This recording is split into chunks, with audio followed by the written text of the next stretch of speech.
Sir আমাকে ভালো করে চিনে, যদি কথা বাড়ায় তাহলে তার মাথা যাবে, তাই কিছু না বলে ক্লাসে বসতে দেয়। আমিও বসে পড়ি আর ক্লাসে মনোযোগ দেই। তবে দেখলাম তারিন আমার দিকে অন্যভাবেই তাকিয়ে আছে। ক্লাসটা শেষ হতেই আমি ক্যাম্পাসে চলে গেলাম। দেখলাম তারিনও আসলো। এত লেট কেন আজকে? সরি, আসলে ঘুম থেকে উঠতে লেট হয়ে গেছে। তানিয়ারও কি ঘুম থেকে উঠতে লেট হয়ে গেছে, নাকি সেও তোমার সাথে একত্রে আসলো? আরে সেটা তো আমি জানি না, তাকে জিজ্ঞাসা করো তুমি। আর তুমি তানিয়াকে নিয়ে কথা বলতেছো কেন? সে তো আমার ফ্রেন্ড হয়। তারিন আমার পাশে এসে বসে। দেখো অন্তর, আমি সত্যিই তোমাকে ভালোবাসি আর তোমাকে হারাতে চাই না। প্লিজ আমাকে চিট করিও না। চিন্তা করিও না, আমি তোমার ভরসা ভাঙবো না। তাহলে বলো, তানিয়ার সাথে কিসের এত কথা তোমার? সময় হলেই বুঝতে পারবা। এখন চলো ক্যান্টিনে যাই। চলো। আর কি বলবো তোমাকে? তোরাই যা, আমি তো আকাশ থেকে ভেসে আসছি। না রে শালা, তুই তো উগান্ডা থেকে আসছিস। দূর বেটা। তাহলে আমি বা কেন বাদ যাব? চলো চারজনেই ক্যান্টিনে গিয়ে নাস্তা করে নেই। তারপর আমরা ক্যান্টিনে যেতে লাগি, কিন্তু তারিন তানিয়াকে দেখে কিছুটা সংকোচ বোধ করতে লাগলো, কারণ অন্তর আর তানিয়ার মধ্যে কিছু তো একটা চলতেছে, যা থেকে সে বিরত। আমরা সকলেই ক্যান্টিনে গেলাম আর তানভীরকে পাঠালাম নাস্তা আনতে, আর আমরা আড্ডা দিতে ব্যস্ত। কিন্তু তারিন বারবার অন্তরের দিকে তাকাচ্ছে। সে অন্তরের চোখের ইশারা দেখতে লাগে, যা তানিয়াকে দেওয়া হচ্ছে। কি এমন কথা তানিয়া ও অন্তরের মধ্যে যা আমাকে বলা হয়নি? তাদের দুজনের হাবভাব ঠিক লাগতেছে না আমার। অনেকদিন ধরেই তাদের আমি একটু ক্লোজ আসতে দেখলাম। কোনো অন্তর আমাকে ঠকাচ্ছে না তো? যেই করেই হোক তাদের দুজনের মধ্যে কথাবার্তাগুলো আমাকে জানতে হবে। তানভীর নাস্তা নিয়ে আসে আর আমরাও মজা করে খেতে লাগি। নাস্তা খাওয়া শেষ করে আমরা ক্যাম্পাসে চলে যাই। আমি দেখলাম তারিন একটু অন্যমনস্ক হয়ে আছে। কি হয়েছে তোমার? এইভাবে অন্যমনস্ক হয়ে আছো কেন? কোনো সমস্যা? কিছুই না। আচ্ছা শোনো, চলো না একটু ঘুরে আসি। সরি, তানিয়ার সাথে একটু কাজ আছে আমার, কাল যাব। কেমন? আচ্ছা ঠিক আছে। অন্তর, আজকে আমাদের কি করার কথা ছিল? জানি, চলো। আচ্ছা এভরিবডি, ঠিক আছে, পরে কথা হবে। আমার আর অন্তরের একটা কাজ আছে। ঠিক আছে যাও। আর অন্তর সাবধান শালা। বেশি কথা বলবি তাহলে কিন্তু। আচ্ছা যা শালা মর্গা, আর তানিয়ার খেয়াল রাখবি। বাই। তারপর আমি আর তানিয়া বিদায় নিয়ে চলে গেলাম আমাদের কাছে। অন্যদিকে তানভীর, বল। অন্তর আর তানিয়ার দিকে খেয়াল করছিস তুই? কি হয়েছে তাদের? তাদের হাবভাব দেখছিস তুই? দেখলাম তো, আমার থেকে তো কোনো কিছুই মনে হলো না। তোর থেকে মনে হবে কিভাবে? তোর বেস্টু বলে কথা। কিন্তু আমার থেকে তানিয়ার অন্তরের হাবভাব ঠিক লাগছে না। এর উপর আমার পুরো বিশ্বাস আছে, ও কোনোদিনও কোনো উল্টোপাল্টা কাজ করবে না। কিন্তু তানভীর, আমার না একটু তাদের হাবভাব থেকে সন্দেহ হচ্ছে। তুই নেগেটিভ ভাবে ভাবছিস বলে তোর এমনটা লাগতেছে, কিন্তু পজিটিভলি ভাব, তাহলে দেখবি সব ঠিক লাগবে। কিন্তু তারিনের মনে এখনো অন্তরের প্রতি সন্দেহ আছে, কারণ তারিনকে না বলে সে তানিয়ার সাথে খুব ক্লোজলি ভাবে কথা বলতেছে। এইদিকে আমি আর তানিয়া শপিং মলে চলে আসলাম। আসলে আমাদের কিছু কেনাকাটা করতে হবে, তাই। তো কি কি কিনবি বল? লিস্ট ফুল রেডি করেই আনছি। তাহলে শুরু করে দে। আমরা আমাদের লিস্ট অনুযায়ী শপিং করতে ব্যস্ত। প্রায় আমাদের শপিং শেষ, আর তখনই তানিয়া ডাক দেয়। কিরে, ডাকতেছিস কেন? চল জেন্টস শপে যাব, একটা টি শার্ট নিব। আমার জন্য নিবি? হ্যাঁ, আমাকে পাগলা কুকুর পাইছে তো। আসলে তোরে পাগলা কুকুরে পাইছে? অন্তর, এটা কিন্তু বেশি হইতেছে। ও মা গো, টুরুলা। আচ্ছা চল। তারপর গেলাম টি শার্ট কিনতে, মানে তানিয়া কিনবে আর আমি দেখবো। কি কালার পছন্দ তানভীরের? আমি আর তানভীর প্রায় সেম কালার পছন্দ করি। বুঝছি, হাই রে চয়েস রে। তারপর তানিয়া ঘুরে ঘুরে দেখতে লাগলো আর কয়েকটা টি শার্ট নিয়ে আমার কাছে আসে। দেখ, এখান থেকে দুইটা সিলেক্ট করে দে। আমিও দুইটা টি শার্ট সিলেক্ট করে দেই, আর সেও কিনে নেই। চল, খিদা লাগছে, কিছু খাওয়াবি? চুপচাপ বাসায় গিয়ে খেয়ে নিস, এমনিও টাকা আছে কিনা জানি না। চুপ কিপটা, তোর জন্যই তো আমি শপিং মলে আসছি, আর তোর জন্যই তো শপিং করলাম। এখন কিপটামি করিস না, চল রেস্টুরেন্টে। আমি তো শপিং এ টাকা খরচ করলাম, তুই তো শুধু তানভীরের জন্য টি শার্ট নিলি। ওলে বাবারে, টাকা তোর একা যায় নাই, তোর শপিং এ আমি তানভীরের টাকাও আছে। আর এটা তো তোর জানের জন্য করতেছি আমরা। এখন কিপটামি না করে চল তো। বাবা গো, চল বুঝছি, 1 টাকাও বাসায় নিতে দিবি না। তারপর আমরা রেস্টুরেন্টে গেলাম। সেখানে গিয়ে আমরা বসে পড়লাম, আর তখনই তানভীর ফোন দেয়। হ্যালো, কে? শপিং হয়েছে মামা, নাকি আরো বাকি আছে? শপিং শেষ, শুধু লাস্ট জিনিসটা আনলেই সব কমপ্লিট। সেটা আমি আনবো তো সময় মতো, তুই চিন্তা করিস না। আচ্ছা, তারিন কি চলে গেছে? তবে মামা, তোকে আর তানিয়াকে সন্দেহের নজরে দেখতেছে, বলতেছে তোর আর তানিয়ার মধ্যে নাকি কিছু চলতেছে। হ, তাও তার জন্যই। তো কি করিস? আমি কি করবো? যা করার তোর তানিয়া করতেছে, আমারে লুটতেছে রে মামা। আজ যদি তানিয়ার সাথে ব্রেকআপ করতি তাহলে এই দিন দেখতে হতো না আমার। সমস্যা নাই, তানভীর যদি আমাকে ছেড়ে দেয় আমিও তোর গলায় পড়বো আর কি। যা লুট হ। আচ্ছা, খাওয়া দাওয়া করে নিয়ে জিনিস সহ তানিয়াকে বাড়ি দিয়ে আসিস। ভাই, তুই এসে নিয়ে যা না। সাথে সাথে তানিয়া আমার থেকে ফোন কেড়ে নিল আর শুরু করে দিল তাদের প্রেম আলাপ। আর আমি বেচারা আমারটার জন্য মরতেছি। তানিয়া তানভীরের কথা শেষ আর আমাদেরও খাবার চলে আসে। অন্যদিকে তারিন ও তার কিছু বান্ধবীদের নিয়ে একই রেস্টুরেন্টে আসে, যেখানে অন্তর ও তানিয়া উপস্থিত। তারিন, দেখ তো, এটা অন্তর ভাইয়া না? তারিন অন্তরকে তানিয়ার সাথে দেখে প্রায় অবাক হয়ে গেল। তারিন দেখতে লাগলো তানিয়া আর অন্তর হেসে হেসে কথা বলতেছে আর খাবার খাচ্ছে। তারিন তার মোবাইলটা বের করে অন্তরকে কল দেওয়ার জন্য। এইদিকে আমি জানি না প্ল্যান সাকসেস হবে কিনা, তবে আমি আমার কলেজাটাকে খুশি দেখতে চাই। আমরা তো সেটাই চেষ্টা করতেছি অন্তর, তুই চিন্তা করিস না। হঠাৎই আমার কলটা বেজে ওঠে আর দেখলাম তারিন কল দিছে। আমিও রিসিভ করলাম। হ্যালো। কোথায় তুমি? আমি তো বাসায়। কেন? ও, কি করো তুমি? এই তো আছি। আর কি, মোবাইল নিয়ে। তুমি কি করো? আমিও মোবাইল নিয়ে ব্যস্ত। আচ্ছা, পরে কথা বলি, কেউ রুমের দিকে আসতেছে। Okay bye. তারপর কেটে দিল। কি বলে সে? আমি কোথায় কি করি এইসব? বাদ দে, তাড়াতাড়ি খাবার খেয়ে নে। অন্যদিকে তারিন অন্তরের মিথ্যা কথা শুনে মুখ চেপে কান্না করতে করতে বেরিয়ে যায়, সাথে তার বান্ধবীরাও। ও কেন আমার সাথে এত বড় প্রতারণা করলো? যদি আমাকে ভালো না বেসে থাকে তাহলে কেন আমার ফিলিংস নিয়ে এইভাবে খেলা করলো সে? আমি কি ওকে ভালোবাসি নাই, নাকি আমার ভালোবাসায় কমতি ছিল? না, এর জবাব ওকে দিতেই হবে। তারিন কোনো মতে তার চোখের পানি ধরে রেখে বাড়ি চলে যায়। এইদিকে ম্যাডাম চলেন, আজকে এমনিও অনেক কাজ আছে আমাদের।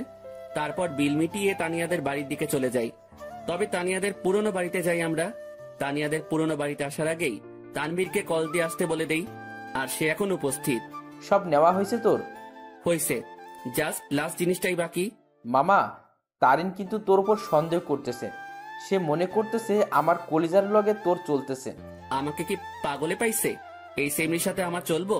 ভাই রে ভাই, কি জিনিস রে এটা! আমার লুটি ফেললো। ভাই, একটু দেখে শুনে রিলেশন করতে পারিস না? ওই সাবধান। ঝগড়াঝাড়ি বাদ দে, আর এইগুলো আমাদের দিয়ে বাড়ি যা, আমরা কাজ শুরু করে দিব। ওকে, নে এইগুলো। আমি গেলাম। তারপর তাদের জিনিসপত্রগুলো দিয়ে আমিও বাড়ি চলে গেলাম। কই ছিলি তুই? আসিলাম আর কি, মেসেজ দিছিলাম না, দেখো নাই? দেখছি। যা রুমে, আমি তোর জন্য চা আনতেছি। এই না হলে আমার আম্মু আমার কতই না খেয়াল রাখে, আমাকে কতই না ভালোবাসে। খাওয়া দাওয়া বন্ধ কর। আমিও রুমে চলে গেলাম আর একটু ফ্রেশ হয়ে সেই খাটে লেটিয়ে পড়ি। আর আজকের পার্টির জন্য উত্তেজিত। আসলে প্রায় এক সপ্তাহ আগ থেকে আজকের দিনের জন্য প্ল্যান করতেছি আমি, তানবীর ও তানিয়া। কারণ আজ আমার কলিজাটার জন্মদিন, তাই চিন্তা করলাম ওর জন্য সারপ্রাইজ বার্থডে পার্টি অ্যারেঞ্জ করে তারিনকে সারপ্রাইজ দিব আমি। আমি শিওর তারিন আজকে সেই লেভেলে চমকেও যাবে, ও খুশিও হবে, কারণ আমি জানি তারিন আমাকে কতটা ভালোবাসে। আম্মু চা নিয়ে আসে। আসলে দুপুরে চা খাওয়ার অভ্যাস, তাও রং চা। কি রে, আজকে তোর চেহারায় অন্য কিছুই দেখতে পাচ্ছি আমি। কি ঘটিয়ে আসলি আবার? দূর, কই কি ঘটাইছি আমি? সত্যি করে বল, কি ঘটিয়ে আসলি তুই? তোর চেহারায় আজ অন্য কিছুই বলতেছে আমাকে। ধুর আম্মু, বললাম তো কিছুই ঘটাই নাই। যাও, কথাই বলবো না। বলিস না, আমি গেলাম, তুই তোর রং চা শেষ কর। তারপর আম্মু চলে যায় আর আমিও রং চা শেষ করলাম। আর আজকে কি কি হবে সেটা নিয়ে ভাবতে লাগলাম। অন্যদিকে তারিন বালিশে মুখ গুজে কান্না করতে ব্যস্ত, কারণ সে অন্তরকে তানিয়ার সাথে রেস্টুরেন্টে দেখলো। আর যখন সে অন্তরকে কল দেয় ও জিজ্ঞাসা করে, তখন অন্তর তাকে মিথ্যা বলে। সে অন্তরের এইসব নিয়ে ভাবতে লাগে আর চোখের পানি ফেলতে লাগে। সন্ধ্যাবেলা আমিও রেডি হয়ে নিলাম, দেখলাম তানিয়া কল দিছে। হ্যাঁ বল। কই তুই আসবি না? আমি না আসলে আমার তারিনকে কেক কে খাওয়াবে, ও লাগাবে।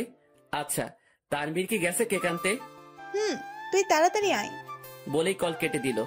আমিও মোবাইল আর ওয়ালেট নিয়ে বাসা থেকে বেরিয়ে পড়লাম। আমি চলে গেলাম সেই জায়গায়, সেখানে আমাদের বার্থডে পার্টি হবে, আর সেটা হলো তানিয়াদের পুরনো বাড়ি।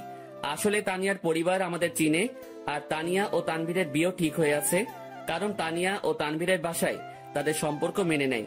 আমিও দরজার কাছে গিয়ে নক দেই। কিরে, আসছিস? আজকে সেই মজা হবে, আমি তো আর ওয়েট করতে পারতেছি না। ভেতরে চল তো। আমিও ভিতরে চলে যাই। অন্যদিকে তারিনের বান্ধবী নিশু দেখে অন্তর ও তানিয়ার কথাবার্তা শুনে অবাক হয়ে যায়। এটা আমি কি শুনলাম? অন্তর ভাইয়া তানিয়া আপুর সাথে উনি এত নিচু মানুষ তা আমার জানা ছিল না। আমি এখনই তারিনকে বলবো এই সব।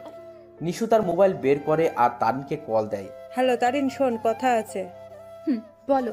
তারপর নিশু যা যা শোনে সব বলে, যা শুনে তারিন এবার রেগে যায়। আই জানোয়ারের বাচ্চা, আমি এবার ছাড়বো না, আমি এর শেষ দেখেই ছাড়বো। তুই সেইখানেই থাক, আমি এক্ষুনি আসতেছি। তারপর কল কেটে দেয় আর তারিনও রেগে ঘর থেকে বের হয় অন্তরকে সাহায্য করার জন্য। তারিন ও তার বান্ধবী নিশু মিলে ঘরের দরজায় গিয়ে কান পেতে শুনি। এইদিকে আমি আর তানিয়া মিলে হলরুমে যা যা করা বাকি ছিল তা করলাম। আমিও তাড়াহুড়ো করতে গিয়ে সেখানে থাকা সোফার টেবিলের উপরে একটা বোতল ছিল, সেটা ধাক্কা খেয়ে তানিয়ার গায়ে পড়ি। আউ! সরি। এত তাড়াহুড়ার কি আছে, আস্তে আস্তে কর। ওকে। অন্যদিকে তারিন তাদের কথাগুলো শুনে মুখ চেপে কান্না করতে লাগলো, আর নিশু প্রায় অবাক হয়ে গেল এই সব শুনে। অন্তর ভাইয়া এত নিচ আর নোংরা প্রজাতির মানুষ হবে তা কল্পনাও করতে পারি না আমি। কুত্তার বাচ্চা, জানোয়ার, নরপশু, তুই তো আজকে শেষ।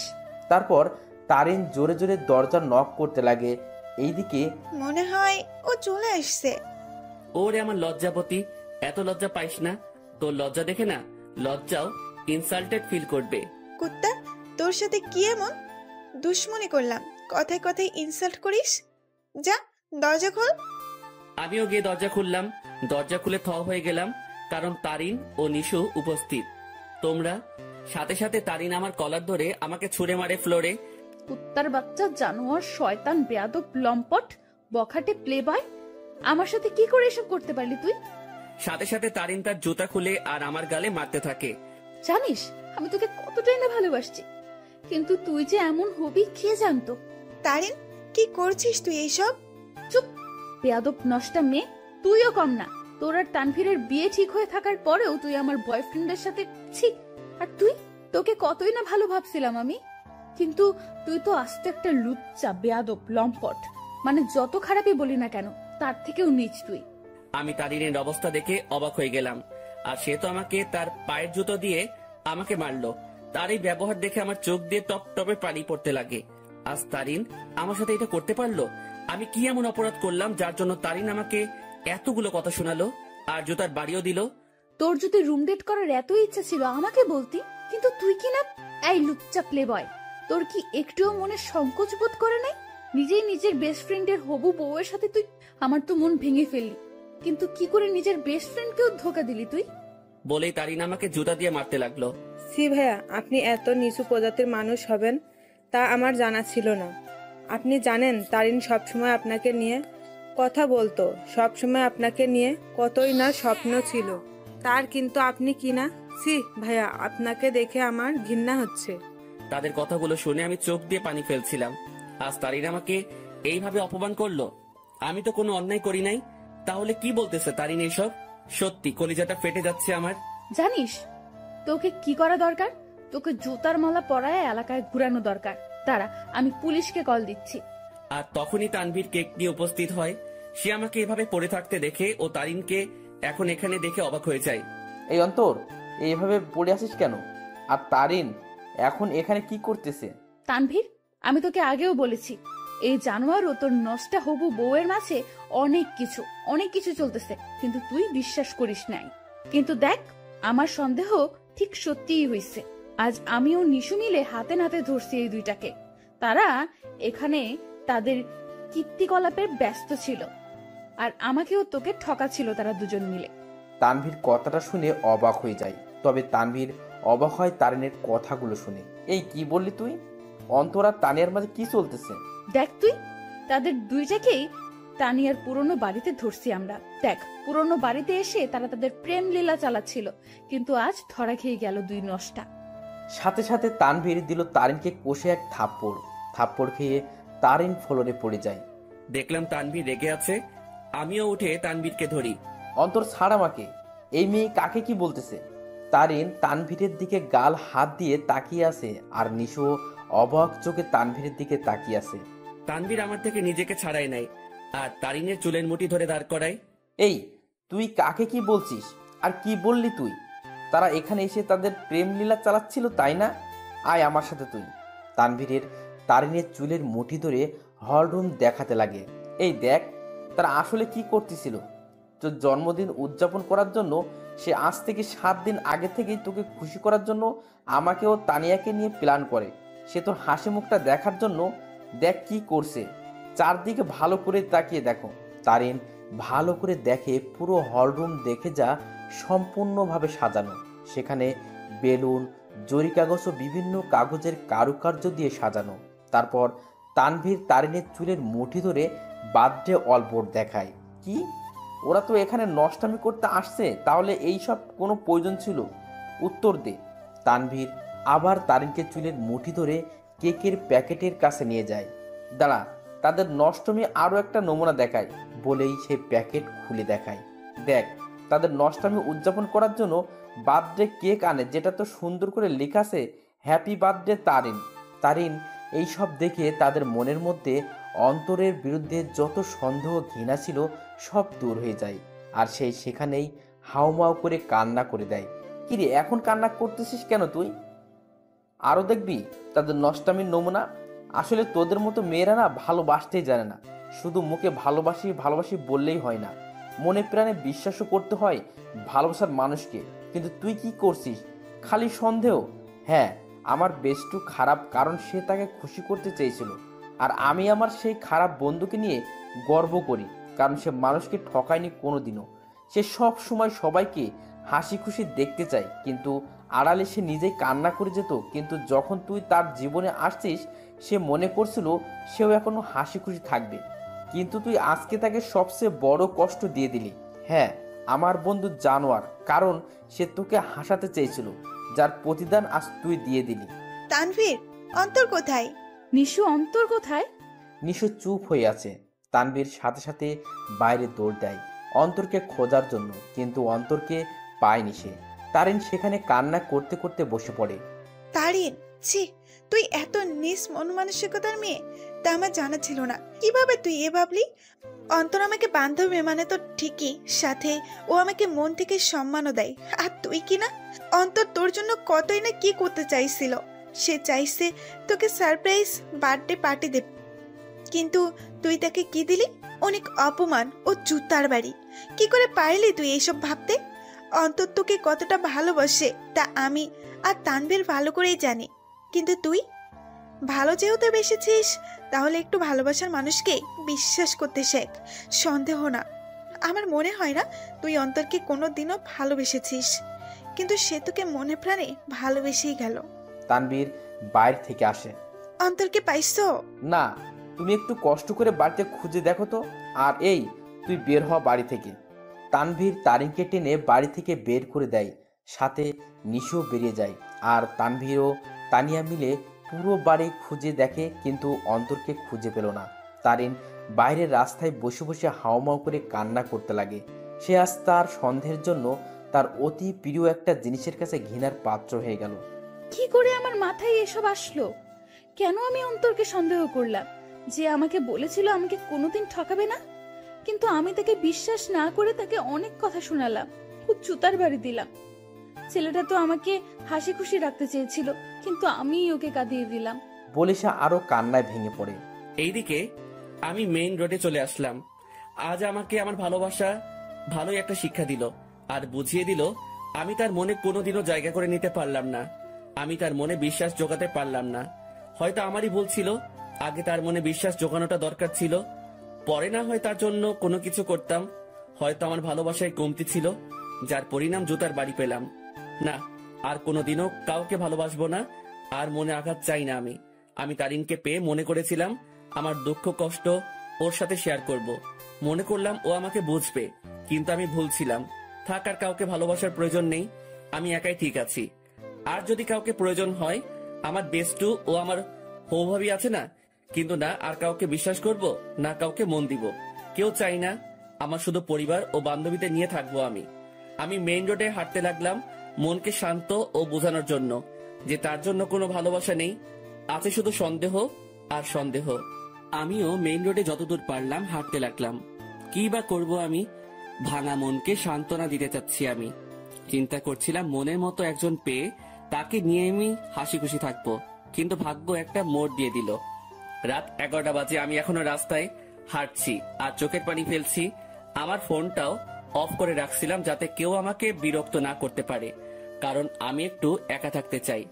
রাত 12টা বাজে, আমি রাস্তার এক কোণায় বসে আছি। তবে আজ আমার নেশার সাহায্য নিতে ইচ্ছা করছে, তাই আমিও উঠে হাঁটতে লাগলাম আর খুঁজতে লাগলাম কোনো দোকান খোলা আছে কিনা। আমি দেখলাম একটা টঙের দোকান খোলা, তাই আমিও চলে গেলাম। কি চাই মামা? আমি সংকোচ বোধ করতে লাগলাম, কারণ আমি আজ পর্যন্ত কোনো দিনও কোনো দোকানে গিয়ে সিগারেট চাই নাই। আরে ভাই, বলবেন তো কি লাগবে? সিগারেট লাগবে? আরে এটার জন্য এভাবে সংকোচ বোধ করছেন কেন ভাই? বলেন কি সিগারেট দিব? আমি বেশিরভাগই ডার্বি, ব্যানসন ও গোল্ডলিপের কথা শুনেছিলাম, তাই চিন্তা করলাম তিনটাই নিয়ে নেই। ডার্বি, ব্যানসন ও গোল্ডলিপ তিনটার এক প্যাকেট দিয়ে দেন। তারপর দোকানদার আমাকে দেয় আর আমিও টাকা দিয়ে দেই। সাথে একটা লাইটারও নিয়ে নিলাম। আমিও যেতে লাগি। ভাই একটা কথা বলবো? জি বলেন। ভাই আমি এই প্রথম দেখলাম কেউ একসাথে 3 ধরনের সিগারেট নিল। ভাই আপনারা কি গ্রুপ মিলে আড্ডা দিবেন নাকি? সেটা আপনি না জানলেও চলবে। আপনার কাজ সিগারেট বিক্রি করা, এই সকল প্রশ্ন করা না। বলেই চলে আসলাম সেখান থেকে। তারপর আমিও আবারও মেইন রোডে গিয়ে সিগারেট ধরালাম। হাতে সিগারেট খাবো কি খাবো না তা ভাবতে লাগলাম। পরে এইসব ভাবনা চিন্তা বাদ দিয়ে সোজা খাওয়া শুরু করে দিলাম। প্রথমে একটু কষ্ট লাগলেও পরে ঠিক লাগতে লাগলো। প্রথমে গোল্ডলিপ, এরপর ব্যানসন, এরপর ডার্বি খেলাম। একটা শেষ হতেই অন্য একটা ধরিয়ে দিলাম। এভাবে 3 প্যাকেটই প্রায় শেষ। শুধু ডার্বির 4টা সিগারেট বাকি আছে। দেখলাম 1টা বাজে। পরে মনে পড়লো বাসার কথা, তাই মোবাইলটা অন করলাম। অন করতেই আব্বুর প্রায় 150-র উপরে SMS এবং সাথে সাথে আব্বুর ফোন। হ্যালো, কি রে? কই তুই? ফোন বন্ধ কেন তোর? আরে মোবাইল হঠাৎই বন্ধ হয়ে যায়, এতে আমার দোষ কোথায়? কি রে, তুই রেগে আছিস কেন? কি হয়েছে? আমার ইচ্ছা, আমার লাইফ, আমি যা খুশি করব। ফোনটা রাখো, আর আমি পরে আসবো, একটা পার্টিতে আছি, বাই বলেই কল কেটে দিলাম। এরপর বাকি যে সিগারেট গুলো ছিল সেগুলো একটার পর একটা শেষ করলাম। আমি চাচ্ছি সিগারেটের ধোঁয়া দিয়ে নিজের কষ্টটাকেও উড়িয়ে দিতে। প্রায় 2:30 বাজে আমি বাসার দিকে গেলাম। আমি দরজায় টান দিতেই দরজা খুলে যায় আর আমি বাড়ির দরজা বন্ধ করে দিয়ে রুমে চলে যাই। শুয়ে থাকতে থাকতে ঘুম চলে আসে। অন্তর, অন্তর, আব্বু ওঠ, আর কতক্ষণ ঘুমাবি? সকাল হয়েছে তো। আম্মুর ডাকে আমি উঠে পড়ি। এইভাবে কি দেখো তুমি? তোর চোখ লাল হয়ে আছে কেন? ধুর, বোকার মতো কথা বলিও না তো। কাল রাতে আসলাম কয়টায়, আমি ভালো করে ঘুমোতে পারি নাই তো, তাই। আমিও উঠে বাথরুমে ফ্রেশ হতে চলে যাই। সেখানে আমি আয়নায় আমার চোখগুলো দেখতে লাগলাম। আসলে আমার চোখগুলো লাল হয়ে আছে, তবে একটু ভয়ঙ্কর লাগতেছে দেখতে। এখন আমার চোখগুলো দেখলে মনে হবে আমি কোনো এক নরপশু হিংস্র হয়ে আছি আর শিকার পেলে সোজা গিলে ফেলবো। আমি খেয়াল করলাম আমার গায়ের থেকে সিগারেটের গন্ধ আসতেছে, তাই পকেটে যা যা ছিল সব বের করে এক সাইডে রেখে সেই অবস্থায় গোসল করে নিলাম। তারপর রুমে গিয়ে একটা টি শার্ট ও প্যান্ট নিয়ে আবার বাথরুমে চলে গেলাম আর চেঞ্জ করে নিলাম। এরপর আমি আমার রুমে আয়নার সামনে গেলাম। সেখানে গিয়ে নিজেকে দেখতে লাগলাম। একদিনে কি থেকে কি হয়ে গেলাম আমি। আমার চুলগুলো ভেজা অবস্থায় আছে, তাই সেগুলো নেমে আছে, আর চুলগুলো বড় হওয়ার কারণে চোখ বরাবর আসলো। তবে সেই অবস্থায় নিজেকে দেখলাম আর নিজেই প্রায় ভয় পেয়ে গেলাম, কারণ আমার চুল ও চোখের জন্য একটা কি বলবো ভাই, বাদ দেন। আমিও ডাইনিং রুমে চলে গেলাম। দেখলাম আব্বুও উপস্থিত। আমিও টেবিলে বসলাম। কি রে, কাল রাতে কই ছিলি? একটা ফ্রেন্ডের বাসায় বার্থডে পার্টিতে ছিলাম। আমাদের একটু বলে যাইতি, ভালো হইতো। আমাদের কি চিন্তা হয় না তোর জন্য? সাথে সাথে টেবিলের উপর থেকে একটা গ্লাস নিয়ে ফ্লোরে আছাড় মেরে ভেঙে ফেলি। আমাকে পাইছোটা কি তোমরা? আমি কি মেয়ে নাকি যে আমাকে নিয়ে চিন্তা হয়? যদি এতই চিন্তা হয় তাহলে কেন বাইরের দুনিয়া দেখাইছো আমাকে? ঘরে আটকায় রাখলেই হইতো। আমার অবস্থা দেখে আম্মু আব্বু দুজনেই নিস্তব্ধ হয়ে গেল, আর আমিও টেবিল থেকে উঠে সোজা রুমে চলে গেলাম। তখন মনে পড়লো ফোনের কথা। আমিও ফোনটা হাতে নিলাম। দেখলাম তারিনের নাম্বার থেকে অনেকগুলো মিসড কল। আমি ফোনটা খাটের উপরে ছুঁড়ে মারি। ফোন বাজতে লাগলো। দেখলাম আননোন নাম্বার থেকে কল আসছে। আমিও রিসিভ করলাম। হ্যালো, আসসালামু আলাইকুম, কে বলছেন? হ্যালো, কোথায় তুমি? কলেজে আসো নাই কেন? দেখো, দোহাই লাগে, একটিবার দেখা করো আমার সাথে। ওই আমাকে পাইছিস কি তুই? যখন ইচ্ছা কষ্ট দিবি, যখন ইচ্ছা পিরিত দেখাবি, তাই না? আর কোনো দিনও আমাকে কল দিবি না। তোর মতো ভালো মেয়ের সাথে আমার মতো লুচ্চা নষ্টা প্লে বয়ের কথা বলা উচিত না। রাখ ফোন বলে কল কেটে দিলাম আর মোবাইলটা খাটে ছুঁড়ে ফেলি। লাগবে না কারো ভালোবাসা আমার, একাই ঠিক আছি আমি। অনেক কষ্ট দিয়ে এখন আলগা পিরিত দেখাইতে আসছে। না, এই সিমটাই ভেঙে ফেলবো আমি। না থাকবে সিম, না হবে কন্ট্রাক্ট। আমি মোবাইলটা হাতে নিয়ে তা খুলে সিম নিয়ে নেই আর সেটা ভেঙে ফেলি আর খাটে শুয়ে পড়ি চোখটা বন্ধ করে। হঠাৎই কেউ একজন আমার মাথায় হাত বুলিয়ে দিতে লাগে। আমিও চোখ খুলে দেখি আম্মু মাথায় হাত বুলিয়ে দিচ্ছে। কি রে আব্বু, কি হয়েছে তোর? একটু বলতো আমাকে। কিছু হয় নাই আমার। আচ্ছা, দেখি আমি নাস্তা খাইয়ে দিই। আচ্ছা দাও। তারপর দেখলাম আম্মু নাস্তা নিয়েই আমার রুমে আসে আর প্লেট নিয়ে আমাকে খাওয়াই দিতে লাগে। আচ্ছা শোন, তোর নানু কল দিছিল, এক কাজ কর, তুই কয়েকদিন সেখান থেকে ঘুরে আয় না। আচ্ছা ঠিক আছে, যাব। ঠিক আছে, আজই চলে যা, তাহলে ভালো হবে। ঠিক আছে। আম্মু আমাকে নাস্তা খাওয়াই দিয়ে চলে যায় আর আমিও চিন্তা করলাম আমার উপর এমনিও অনেক কিছুই গেছে, তাই একটু রিফ্রেশমেন্টের প্রয়োজন, তাই যাওয়াই উচিত। আমিও আমার ব্যাগ গুছিয়ে নিলাম। দেখলাম সকাল 11টা বাজে। আমি ব্যাগ নিয়ে রুম থেকে বেরিয়ে পড়লাম। আম্মু আব্বুর থেকে বিদায় নিয়ে আমি চলে গেলাম বাস স্টেশনে। আমিও টিকিট কাউন্টারে যেতেই শক খেয়ে গেলাম। কিরে, এখন কোথায় যাস? আমি কি বলবো বুঝতে পারতেছি না, কারণ আমার সামনে তানভীর দাঁড়িয়ে আছে। শালা তুই তুই এখানে কি করতেছিস? শালা আমাকে একা করে কই যাচ্ছিস? আর ফোন বন্ধ কেন তোর? এমনি। এখন তুই এখানে কেন? আর কই যাচ্ছিস তুই? যাইতেছি আর কি, বেস্টুর নানার বাড়ি। মানে আমি তুই একই জায়গায় যাচ্ছে মামা। এবার কথা বলিস না, টিকিট নে। আমি আর কোনো কথা না বলে টিকিট নিতে গেলাম, কিন্তু প্রশ্ন হলো এই হারামি কি করে জানলো আমি যে এলাকা ছাড়তেছি? জি, 2টা টিকিট দেন তো জায়গার জন্য। নিয়ে নে, পরের বাস দেরি আছে। ঠিক আছে দেন তাহলে। আমি 2টা টিকিট নিয়ে নিলাম, কিন্তু আমরা দুজন দু প্রান্তে বসতে হবে। আমরা বাসে উঠলাম। আমি শুধু একটা ব্যাগ নিয়ে আসলাম, যেটাতে কিছু জামা কাপড় ও আমার কিছু প্রয়োজনীয় জিনিস আছে। আমি আবার সিটে বসলাম। যাক ভালোই, আমাকে জানালার পাশ দেওয়া হয়েছে। এবার প্রকৃতি উপভোগ করতে করতে নানার বাড়ি যাওয়া যাবে। আমি দেখলাম তানভীর, আমি যে শাড়িতে বসলাম সে আমার বাম পাশে শাড়ির আমার সিট বরাবর 3 সিট পর তার সিট। আমি সিটে বসে আছি আর বাস ছাড়ার অপেক্ষা করতেছি। আমি জানালা দিয়ে বাহিরে দেখতে লাগি। এক্সকিউজ মি, এটা আমার সিট, আমি কি এখানে বসতে পারি? আমি কথা শুনে সাথে সাথে তাকালাম। দেখলাম একটা কালো বোরকা পরা একটা মেয়ে এই কথা বলল। কোনটা আপনার সিট? জি, আপনার পাশের সিট আমার। আমি কি এখানে বসতে পারি? পড়ে গেলাম মুসিবতে। আমি কিনা সিট পেলাম, তাও একটা মেয়ের পাশের সিট। হয়তো অনেক ছেলে এই জিনিসটাকে তাদের জন্য সৌভাগ্য মনে করে, কিন্তু আমার জন্য এইসব দুর্ভাগ্য। কারণ আমি অন্য ছেলেগুলোর মতো মেয়ে পাগল না। তবে হ্যাঁ, একজনকে নিয়ে স্বপ্ন দেখেছিলাম, কিন্তু থাক, সে অতীতকে মনে না করাই ভালো। সেটা জাস্ট আমার জন্য একটা দুঃস্বপ্ন ছিল। এই যে মিস্টার, এখন কি বসতে দিবেন? আজব তো, আপনার সিট আপনি বসবেন, এটা নিয়ে তো মাথা খাওয়ার কি আছে? বসেন আপনার সিটে। তারপর মেয়েটা আমার পাশের সিটে বসে পড়ে। তবে আমার একটু আনইজি লাগতেছে। আমি তানভীরকে দেখতে লাগলাম। তানভীরের সাথেও একটা বোরকা পরা মেয়ে বসছে, আর সে তো পিড়িতিরে আলাপ করতে ব্যস্ত। আপু একটা কথা বলি, কিছু মনে করিয়েন না। আপনি যদি আমার বন্ধুর সিটে গিয়ে বসতেন তাহলে একটু ভালো হতো। সরি, পারবো না। আমি আমার সিট ছাড়া অন্য কোথাও বসি না, এটা সম্ভব না। বাপরে বাপ, কি জিনিস রে ভাই! একটা ছেলে পাশে বসছে, আমি ছেলে হয়ে তার জন্য একটু সুবিধার জন্য কথা বললাম, আর সেই কিনা গাড়ি স্টার্ট করলো। গাড়ি চলতে লাগলো আপন শক্তিতে, আর আমিও জানালার বাহিরে তাকিয়ে প্রকৃতি উপভোগ করতে ব্যস্ত। আচ্ছা, যদি কিছু মনে না করেন, আমাকে কি জানালার সিটটা দিবেন? আমি এ দেওয়া নেওয়া বন্ধ করে দিছি। যেটা নিজের সেটাকে নিয়েই থাকি, আর আমার জানালার সিট পড়ছে তাই আমি এখানে থাকবো। দিবেন না ভালো কথা, এত অ্যাটিটিউড দেখাচ্ছেন কেন? আমার অ্যাটিটিউড বেশি তাই দেখাচ্ছি। নাও প্লিজ সাইলেন্ট।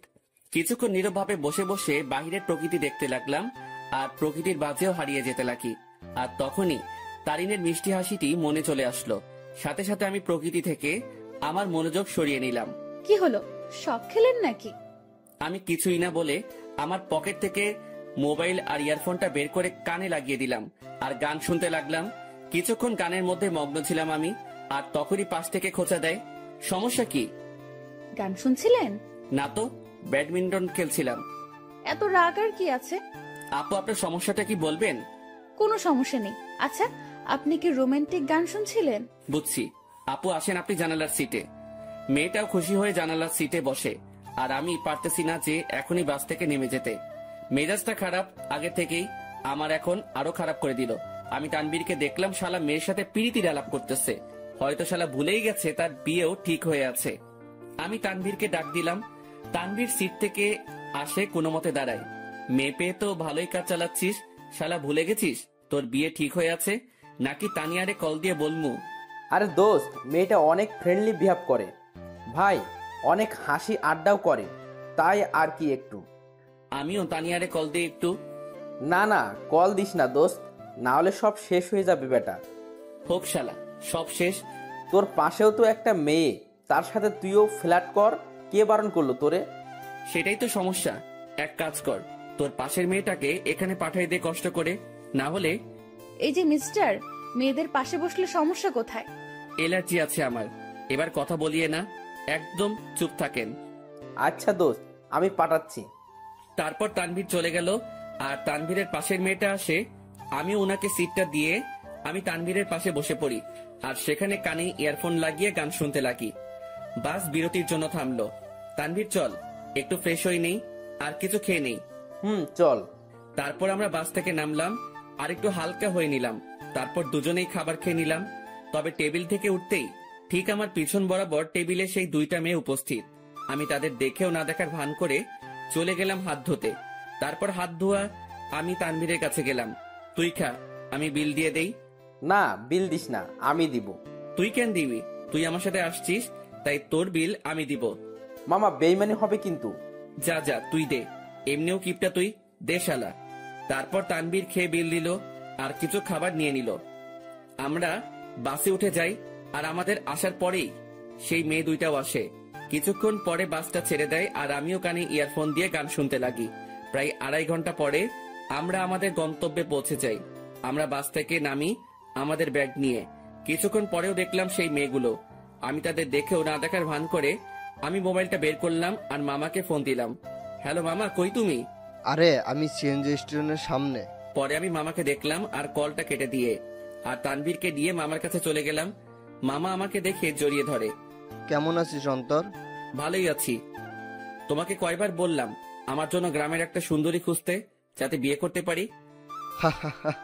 বজ্জাত, এখনো ফাজলামি যায় নাই তাই না? কেমনে যাবে? মুই লেজেন্ডারি ফাজিল। আর মামা, এ হলো আমার বেস্টো, যার কথা তোমাকে বলতাম। কেমন আছো তানভীর? তোমার কথা আমাকে এই ফাজিলটা প্রায় সময় বলে থাকে। জি ভালো, আপনি কেমন আছেন? ভালো। আচ্ছা তোরা চল আমার সাথে। তারপর মামা একটা সিএনজি ভাড়া করে, কিন্তু মামা কাকে যেন খুঁজতে লাগলো। কাকে খুঁজো মামা?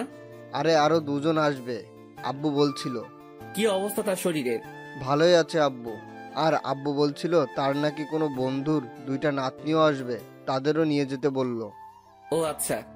তার কিছুক্ষণ পর মামা কাকে দেখে যেন চলে যায়, আমাদের সিএনজির কাছে রেখে। আর কিছুক্ষণ পরে মামার সাথে 2টা মেয়ে আসে। তাদের দেখে আমি অবাক হয়ে গেলাম, কারণ এরা হলো সেই মেয়েগুলো যেগুলো আমাদের সাথে বসেছিল। আমি অবাক চোখে দেখতে লাগলাম। তোরা ওঠ, আমি বাইকে যাই। মামা বাইক আনছো? কেন? মামা তুমি সিএনজি করে চলে যাও, আমি বাইক নিয়ে আসতেছি। ভুলেও না। প্লিজ মামা, অনেকদিন পরে বাইক পাইলাম। কাল চালাস। আর কিছু বললাম না, কারণ মামার সাথে কথা বাড়াই লাভ নাই। আমি আর তানভীর সিএনজিতে উঠে পড়ি, আর পিছে সেই 2টা মেয়েই মজা করে বসে পড়ে। তারপর সিএনজি চলতে লাগে তার আপন গতিতে। আমিও গ্রামের পরিবেশ উপভোগ করতে করতে যেতে লাগি। মামা তার বাইক নিয়ে চলে যায়। আমরা আমার নানার বাড়ি পৌঁছে যাই। আমি দেখলাম নানা ভাই দরজায় দাঁড়ায় আছে। আমি নানা ভাইয়ের কাছে গেলাম, আর নানা ভাইকে সালাম করলাম। নানা ভাই, কেমন আছিস? তারপর নানা ভাই আমাকে জড়িয়ে ধরে। আমি তো ভালোই আছি, তবে তোমার খবর জিজ্ঞাসা করবো না, কারণ তোমাকে দেখে পাওয়ারফুল মানুষ মনে হচ্ছে। কি মনে করিস? আমার অনেক শক্তি বলে তো 80 বছরে বেঁচে আছি। কিন্তু নানা ভাই, আমি তো শুনছি ভালো মানুষ তাড়াতাড়ি মরে, আর শয়তান নাকি অনেক বছর বাঁচে। চুপ বেটা, ভিতরে যা। আমারে ধমকায় লাভ নাই নানা ভাই। তারপর তানভীরকে আমার কাছে ডাক দিলাম। নানা ভাই, আমার বন্ধু তানভীর, ও আমার সাথে আসছে। আসসালামু আলাইকুম। ওয়ালাইকুম আসসালাম। আমার বজ্জাত নাতিটা আমাকে নানা ভাইকে ডাকে, তুমিও আমাকে নানা ভাই ডাকতে পারো। জি আচ্ছা। মানিক, অন্তর তোর বন্ধুকে তাদের রুম দেখিয়ে দে। আচ্ছা আব্বু, তোরা আয় আমার সাথে। আমরা দুজন মামার সাথে যেতে লাগি। আসলে নানাদের বাড়িটা বলতে গেলে বড় একতলা বিল্ডিং, যেটা একটু বড় করে বানানো হয়। মামা আমাদের একটা রুমে নিয়ে যায়। এটা তোদের রুম। আর তানভীর, তুমি আমাকে মামা ডাকতে পারো, অন্তর যেমনটা ডাকে আর কি। মামা না, এখন থেকে মামু ডাক মনে। আস্তে আস্তে শুরু করে দিলে। দাঁড়া, তোরে বিয়েটা করায়ে দিয়ে তোর বউয়ের হাতে তোরে শায়েস্তা করবো আমি। আগে নিজের গদি সামলাও। লাস্ট টাইম মামিকে দিয়ে কি করছিলাম মনে আছে নাকি? এবার আগের বারের থেকেও ডাবল হবে। তোরা ফ্রেশ হয়ে হলরুমে আয়, আমি গেলাম। কিরে ভাই, তুই তোর মামার থ্রেট দেশ? হ, আরে বেটা, আসলে আমাদের পরিবারটা একদম ফ্রেন্ডলি, তাই সবার সাথে হাসি মজা করেই থাকি। তোর মতো আমি একটা পরিবার পাইলে হইতো। আমার পরিবার মানে তোরও পরিবার বেটা। এখন কথা না বলে ফ্রেশ হয়ে নে। তারপর তানভীর ফ্রেশ হয়ে নিল। এরপর আমিও ফ্রেশ হয়ে নেই, আর দুজনেই হল রুমে যাই। সেখানে আমার মামাতো ভাই শান্ত বসে বসে মামা ও নানা ভাইয়ের সাথে কথা বলতেছে। কিরে শান্ত, কি অবস্থা তোর? শান্ত আমাকে দেখে আমার কাছে চলে আসে। সে 9-এ পড়ে। অন্তর ভাইয়া, কি খবর তোমার? কেমন আছো? ভালো আছি, কিন্তু তোর থেকে আমি এটা আশা করিনি। আমি আবার কি করলাম? তুই নাকি গোপনে বিয়ে করে ফেলছিস। দূর ভাইয়া, কি বলো এইসব তুমি? আমার কথা একটু ভাবলি না? আমি তোর থেকে কত বড়, অথচ বিয়ের দিক দিয়ে ছোট বানাই দিলি। কেমনে পারলি এটা করতে তুই?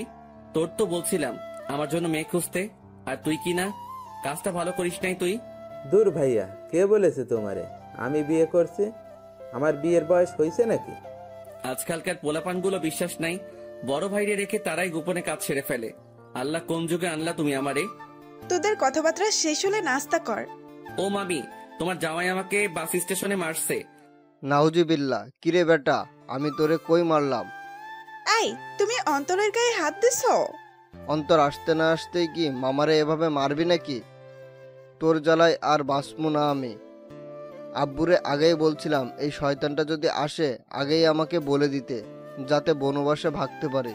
মামার কথা শুনে সবাই হেসে দিল। নানা ভাই, নানু কই? কি আমার উপর রাগ নাকি নানু? হ্যাঁ, তার আদরের ছেলেরে কষ্ট দিবি আর সেই মনে হয় তোরে এমনি এমনি ছাড়ি দিব? কিছু মনে হয় বলতে হবে। তো নানু তার রুমে, আসলে শরীর একটু অসুস্থ তো, তাই রুম থেকে কম বের হয়। আচ্ছা, তাহলে আমি দেখা করে আসি। তারপর আমি নানু রুমের দিকে যেতে লাগি। নানু রুমের দিকে যেতেই আমি কিছু কথাবার্তা শুনতে পেলাম। নানু, আমি অনেক বড় ভুল করে ফেলেছি নানু। এখন ও আমাকে দুই চোখেই দেখতে পারে না। তুমি চিন্তা করিও না, আমাকে নানু ডাকছো না, আমি সব সামলে নিব, তুমি কান্না থামাও। আমি বুঝতে পারলাম নানু রুমে অন্য কোনো মহিলা বা মেয়ে আছে। তবুও এটা ফ্যাক্ট না আমার জন্য।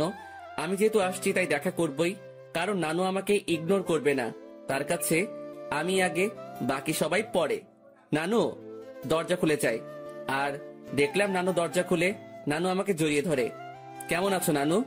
ভালো, তুই কেমন আছিস? আমি তো ভালোই। আয় ভিতরে আয়। আমি নানুর সাথে ভিতরে গেলাম। আমি ভিতরে যেতেই দেখলাম আমাদের সাথে বোরকা পরা যে দুইটা মেয়ে আসছিল তারা রুমে উপস্থিত। নানু ভাই, বয় তুই। বোরকা পরা দুটো মেয়ে বলল, আচ্ছা নানু, আমরা যাই, পরে কথা বলবো আপনার সাথে। ঠিক আছে, যাও, আর চিন্তা করিও না, আমি সামলে নেব, কান্না করিও না, কেমন? তারপর রুমে থাকা দুইটা মেয়েই চলে যায়। নানু মেয়েগুলোকে আর কান্নাকাটি করতেছিল কেন? আর বলিস না, একটু পারিবারিক সমস্যা, তাই আর কি। তো নানু ভাই, অবশেষে তোকে দেখলাম আমি, এবার শান্তিতেই মরতে পারবো আমি। নানু, কি উল্টাপাল্টা কথা বলো তুমি? এই সব বলা বাদ দাও তো। আচ্ছা নানু ভাই, বাদ দিলাম। এখন এটা বল, কেমন আছিস? আমি তো ভালোই আছি। তা তো দেখতেই পারতেছি, মনে অনেক কষ্ট নিয়ে সকলের সামনে ভালো আছিস দেখছি। মানে? কিছু না, বাদ দে। আমি নানুর সাথে নানুর রুমেই অনেকক্ষণ যাবৎ কথা বলি। অন্তর, একটা কথা শোন। জি নানু, বলো। মানুষ মাত্রই ভুল, তাই ভুল করবে, তাই বলে তাকে ক্ষমা করে দেওয়াই ভালো। কথাটা ঠিক বুঝলাম না নানু। আচ্ছা থাক, যা, রাত হইছে, খাবার খেয়ে নে। তুমি খাবা না? খাবো তো, তবে তোর মামি, আমি আর বাসায় আরো দুজন মেহমান আসছে, তাদের সাথে খাবো আর কি। আচ্ছা ঠিক আছে। তারপর আমি নানুর রুম থেকে চলে যাই আর হল রুমে যাই। সেখানে দেখি নানা ভাই, মামা ও তানভীর কথা বলতেছে। ভালোই তো, বহুত ভালো আলাপ চলতেছে মনে হয়। আমাকে দেখেই তারা হতাশ হয়ে যায়। বুঝলাম না কেন, আজব তো। এইভাবে কি দেখো, আমি কি ভূত নাকি? ভূতের চেয়ে কম নাকি তুই? এই মামু, মেজাজ খারাপ কইরো না, না হলে কিন্তু। কি করবি তুই? গ্রামের একটা মাইয়ারে কিডন্যাপ করে বিয়ে করে চলে আসমো।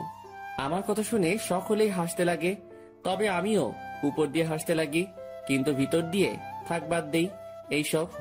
আমার জন্য কি অন্যদের হাসি ঠাট্টা বন্ধ করব নাকি? মামি আমাদের খাবারের জন্য ডাক দিল আর আমরাও চলে গেলাম খাবার খেতে। ভাই, শীতকাল, গায়ে আমার কোট আছে, তারপরেও একটু শীত লাগছে। রাতের খাবার খেয়ে নিলাম আমরা। আমিও চিন্তা করলাম রাতের বেলা একা একা হাঁটার। আমি আস্তে করে বাহিরের দিকে যেতে লাগি। কিরে, চোরের মতো কই যাস? যা শালা, ধরা খেয়ে গেলাম। না মানে একটু বাহিরে যাব মামা। অন্তর, বাইরে প্রচুর ঠান্ডা। অসুবিধা নাই, একটু যাই, চলে আসবো তো। ঠিক আছে যা, তবে দরজা লাগিয়ে দিবি। তুই দরজার কাছে আসলে আমাকে একটা কল দিস, আর তানবীরকে নিবি। না মামা, তানবীর এমনিও জার্নি করে আসছে, ক্লান্ত সে, তাই তাকে না নেওয়াই ভালো। আমি মামার সাথে কথা বলেই বাহিরে চলে আসি আর পকেট থেকে মাস্কটা বের করে পরে নেই আর কোটটাও মাথায় দিয়ে দেই। আমি হাঁটতে লাগলাম আর হাঁটতে হাঁটতে একটা দোকানের কাছে চলে গেলাম। আর সেখানে যেতেই মাথায় আসলো সিগারেটের কথা। মুখে মাস্ক আর হুডি, আর সেই অবস্থায় দোকানে চলে গেলাম। আরেক প্যাকেট ডার্বি নিয়ে নেই, সাথে ম্যাচও। সেটা নিয়েই আমিও চলে যাই এক নির্জন জায়গায়, মানে বলতে গেলে পুকুর পাড়। সেখানে পাড়ে বসার জায়গা আছে আর আমিও সেখানে বসে পড়ি আর সিগারেট টানতে লাগি। সিগারেটের ধোঁয়ার আমি আমার কষ্টগুলোকে উড়িয়ে দিচ্ছি। একজনকে মনে প্রাণে খুব ভালোবাসছিলাম, যার প্রতিদান জুতার বাড়ি পাইছি। একেবারে ভালো মতেও শিক্ষা হয়েছে আমার, আর কোনো দিনও ভালোবাসার দিকে যাব না। একাই ঠিক আছি আমি, না কারো টেনশন, না কাউকে হারানোর ভয় আমার। আমি পুকুর পাড়ে বসে বসে 2টা সিগারেট খাইলাম। আসলে পরিবেশটা আমার খুব ভালো লাগতেছে, কারণ চাঁদ রাত, আবার পুকুর পাড়ে, সেখানে পরিবেশটা খুবই দারুণ লাগতেছিল আমার। কিছুক্ষণ সেখানে সময় কাটিয়ে আমি বাড়ি চলে গেলাম। বাড়ির কাছে যেতেই মামাকে কল দিলাম আর মামাও দরজা খুলে দেয় আর আমি আমার রুমে চলে যাই। দেখি তানবীর ঘুম। আমিও আমার মোবাইলটা চার্জ দিয়ে ব্যাগে সিগারেট ও ম্যাচ ঢুকিয়ে রাখি আর গায়ে কম্বল দিয়ে ঘুম। সকালবেলা অন্তর ভাইয়া, এই ভাইয়া উঠো না কেন, সকাল হয়েছে তো ভাইয়া। আমিও উঠে পড়ি আর দেখলাম শান্ত আমাকে ডাকতে লাগলো। সকাল হয়েছে ভাইয়া, আম্মু নাস্তা রেডি করতেছে। তুই যা, আমি ফ্রেশ হয়ে আসতেছি। আর তানভীর কই? ভাইয়া তো আব্বু ও দাদুর সাথে কথা বলতেছে। তারপর শান্ত চলে গেল। আমিও উঠে পড়ি। হঠাৎই আমার জানালার দিকে চোখ গেল আর সেখানে দেখে মনে হচ্ছিল কেউ আমাকে দেখতেছিল। আমিও চলে গেলাম ফ্রেশ হতে। ফ্রেশ হয়ে এসে দেখি মামা, তানভীর, নানা ভাই, মামি, নানু সবাই কথা বলতে ব্যস্ত। আমিও গেলাম। তারপর সকলে মিলে নাস্তা করে নিলাম। অন্তর, আমার বাইক নিয়ে তুই তানবীরকে নিয়ে ঘুরে আয়। ও তো এখানে নতুন, তাই একটু দেখাই আন। আচ্ছা। তারপর মামার থেকে বাইকের চাবি নিলাম আর বাইক নিয়ে দুজনেই ঘুরে আসলাম। আমরা যে গ্রামে থাকি সেখানে প্রায় সব জায়গায় চাষ করার জন্য মাঠ ও পুকুর, কিন্তু দুঃখের কথা আমি সাঁতার পারি না, কারণ আমি জীবনের 100 ভাগের 80 ভাগই শহরেই কাটাইছি। বাকি 20 ভাগের মধ্যে 7 ভাগ বলতে পারেন ট্যুরে গিয়ে, আর বাকি অংশ শহরেই। তবুও গ্রামটা ভালো করে চিনি। যতদিন গ্রামে ছিলাম ততদিন মামার সাথে গিয়ে গ্রামে ঘুরতাম। সকালবেলা আমি আর তানভীর অনেকক্ষণ ঘোরাঘুরি করলাম, আর দুপুরের দিকে আসলাম। বাইকটা রেখে বাড়িতে ঢুকলাম, আর দেখলাম নানা ভাই, নানু, মামা, মামি ও সেই 2টা মেয়েও আছে, আর তারা কথা বলতেছে। কিন্তু আজব ব্যাপার হলো, এরা বাড়িতেও হিজাব করে রাখছে। ঘোরা শেষ? মোটামুটি। আমি রুমে চলে যাই, কিন্তু বারবার সেই মেয়েগুলোর প্রতি কেন যে আকর্ষণ লাগতেছে কে জানে। তবে ইচ্ছা তো করতেছে হুজুরনিগুলোর চেহারা দেখতে, কিন্তু ডাইরেক্ট বলা তো মুসিবত, থাক পরে সেটা ব্যবস্থা হবে আর কি। আমি রুমে গিয়ে ব্যাগ থেকে কিছু কাপড় বাহির করলাম, আর চিন্তা করলাম গোসল করব। কিন্তু মনে পড়লো এখানে তো পানির হিটার নাই যে ডাইরেক্ট বাথরুমে যাবো, সুইচটা ক্লিক করবো আর গরম পানি পামো। পড়লাম আরেক মুসিবতে। কেমনটা লাগে, ধুর, মামিকে বলবো গরম পানি করে দিতে। আমি যখনই রুম থেকে বের হব তার আগেই মামি উপস্থিত উইথ গরম পানি। এই না হলে আমার মামি, আমার কখন কি লাগে তা তুমিও আম্মুর মতোই জেনে যাও। আমিও তো তোর আরাক আম্মু, এখন যা গোসল করতে, আমি পানি দিয়ে গেলাম। থ্যাংক ইউ মামি, আই লাভ ইউ বলতাম, কিন্তু মামা শুনলে হার্ট অ্যাটাক করবো। যা ফাজিল। মামি চলে গেল, আর আমিও মনের সুখে লুঙ্গি আর তোয়ালে নিয়ে চলে গেলাম গোসল করতে। গোসল শেষ করতেই আমিও রুমে আসলাম। লুঙ্গি পরা আছে, বলা যায় না কখন কোথায় খুলে যায়। জীবনে 2টা কখন কোথায় খুলবে তা কেউ বলতে পারে না। 1 হলো কপাল, 2 হলো লুঙ্গি। আমার মনে হলো কেউ আমাকে দেখতেছে। আমিও জানালার দিকে তাকালাম, কিন্তু কেউ নাই। ভাই, বলা যায় না কখন কে এসে দাঁড়ায় থাকে, তাই প্যান্ট আর টি শার্ট বাথরুমে চলে গেলাম, আর সেখান থেকে চেঞ্জ করে আসলাম। আমি রুম থেকে বের হতেই এক হুজুরনি আমার সামনে এসে পড়ে। আমিও এড়িয়ে চলে যেতে লাগি, আর বাহিরে বাড়ির আঙিনায় রোদের মধ্যে দাঁড়ায় অনেক ঠান্ডা লাগতেছিল ভাই। বিশ্বাস করেন, শীতকালে শরীর ভিজা অবস্থায় কেউ গায়ে একটা ফু দেয় না, তা ব্রেকআপের চেয়ে কষ্টকর লাগে। তো আপনি এই বাড়ির লোক, তা আমাকে আগে বলতে পারলেন না? খালি খালি টেনশনে ছিলাম আমি। আমি পিছনে তাকালাম, কিন্তু চেহারা না দেখায় বুঝতে পারলাম না কে কোনটা, মানে কে কোন বোরকাওয়ালি। আমি কি জানতাম আপনি এখানে আসবেন? আজাইরা কথাবার্তা বলিয়েন না, এইসব আমি পছন্দ করি না। এত অ্যাটিটিউড ভালো না। আমি বুঝতে পারলাম এটা সেই বকবক রানী যেটা বাসে আমার মাথা খাইছে। আচ্ছা, এখানেও মুখ ঢেকে রাখলেন সেটা বুঝলাম না। আসলে এটাই তো আমাদের বাড়ির নিয়ম। পরপুরুষের সামনে আমরা চেহারা দেখাই না, তবে স্বামীকে দেখানো যাবে, এই নিয়ম আছে। আচ্ছা, আপনি কি ম্যারিড?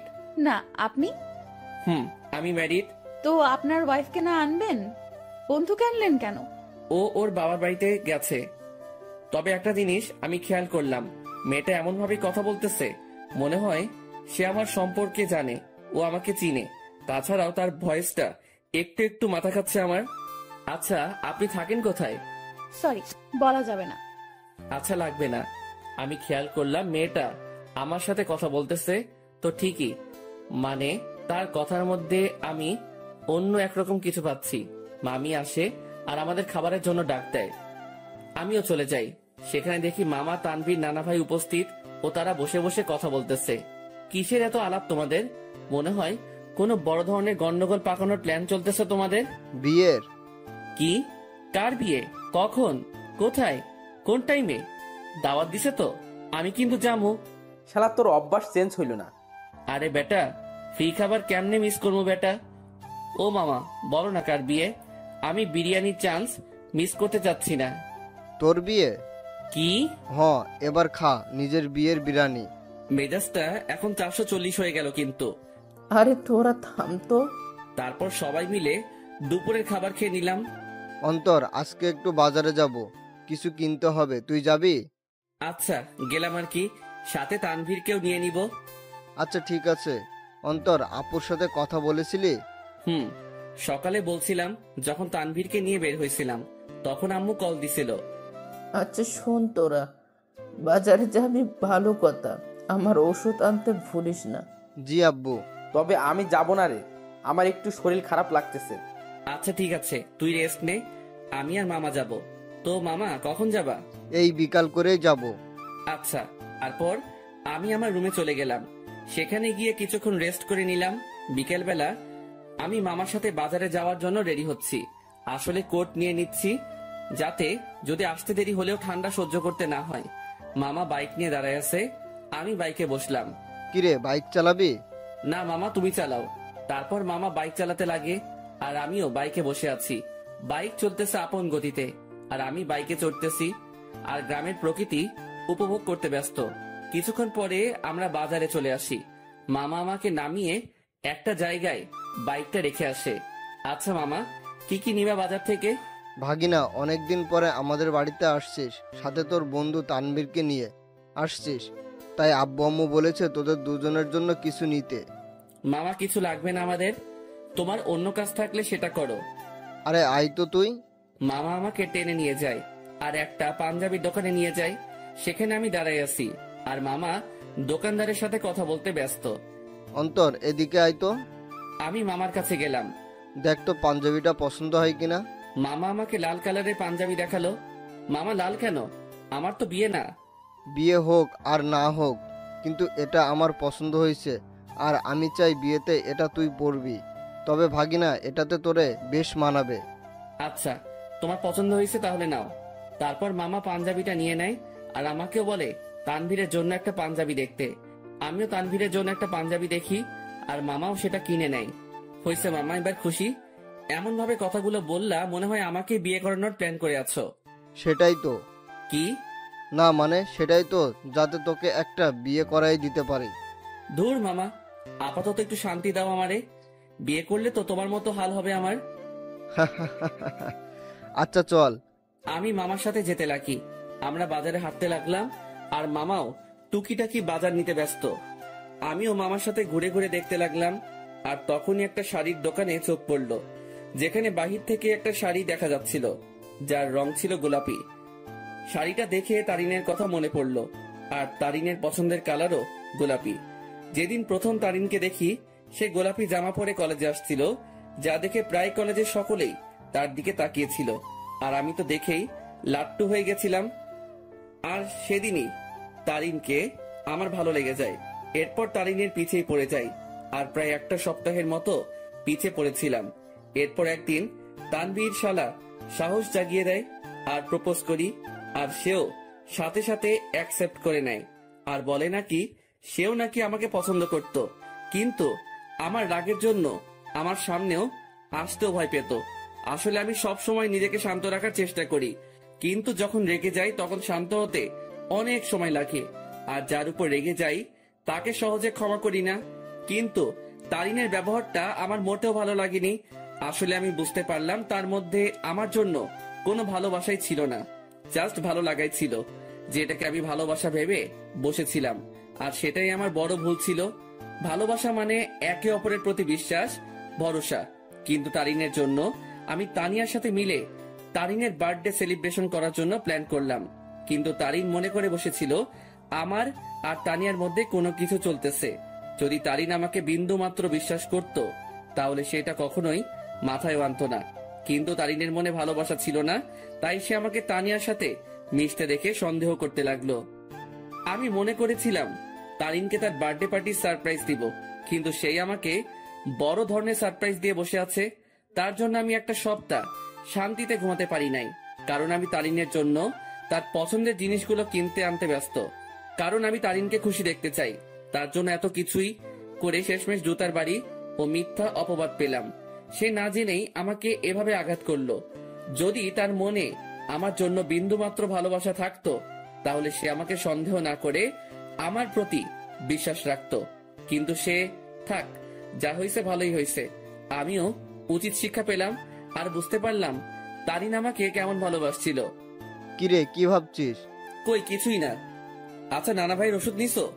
নিব, কিন্তু তোর চোখে পানি কেন? আরে চোখে বালি ঢুকছে, সেটার জন্য। আমার সাথে আয়। আমি মামার সাথে গেলাম আর মামা একটা কলের কাছে নিয়ে যায় আর আমিও মুখ ধুয়ে নেই। আসলে তারিনের কথা মনে করতে করতে ওই দিনের ঘটনাটাও মনে পড়ে গেল আমার, তাই চোখেও পানি চলে আসে।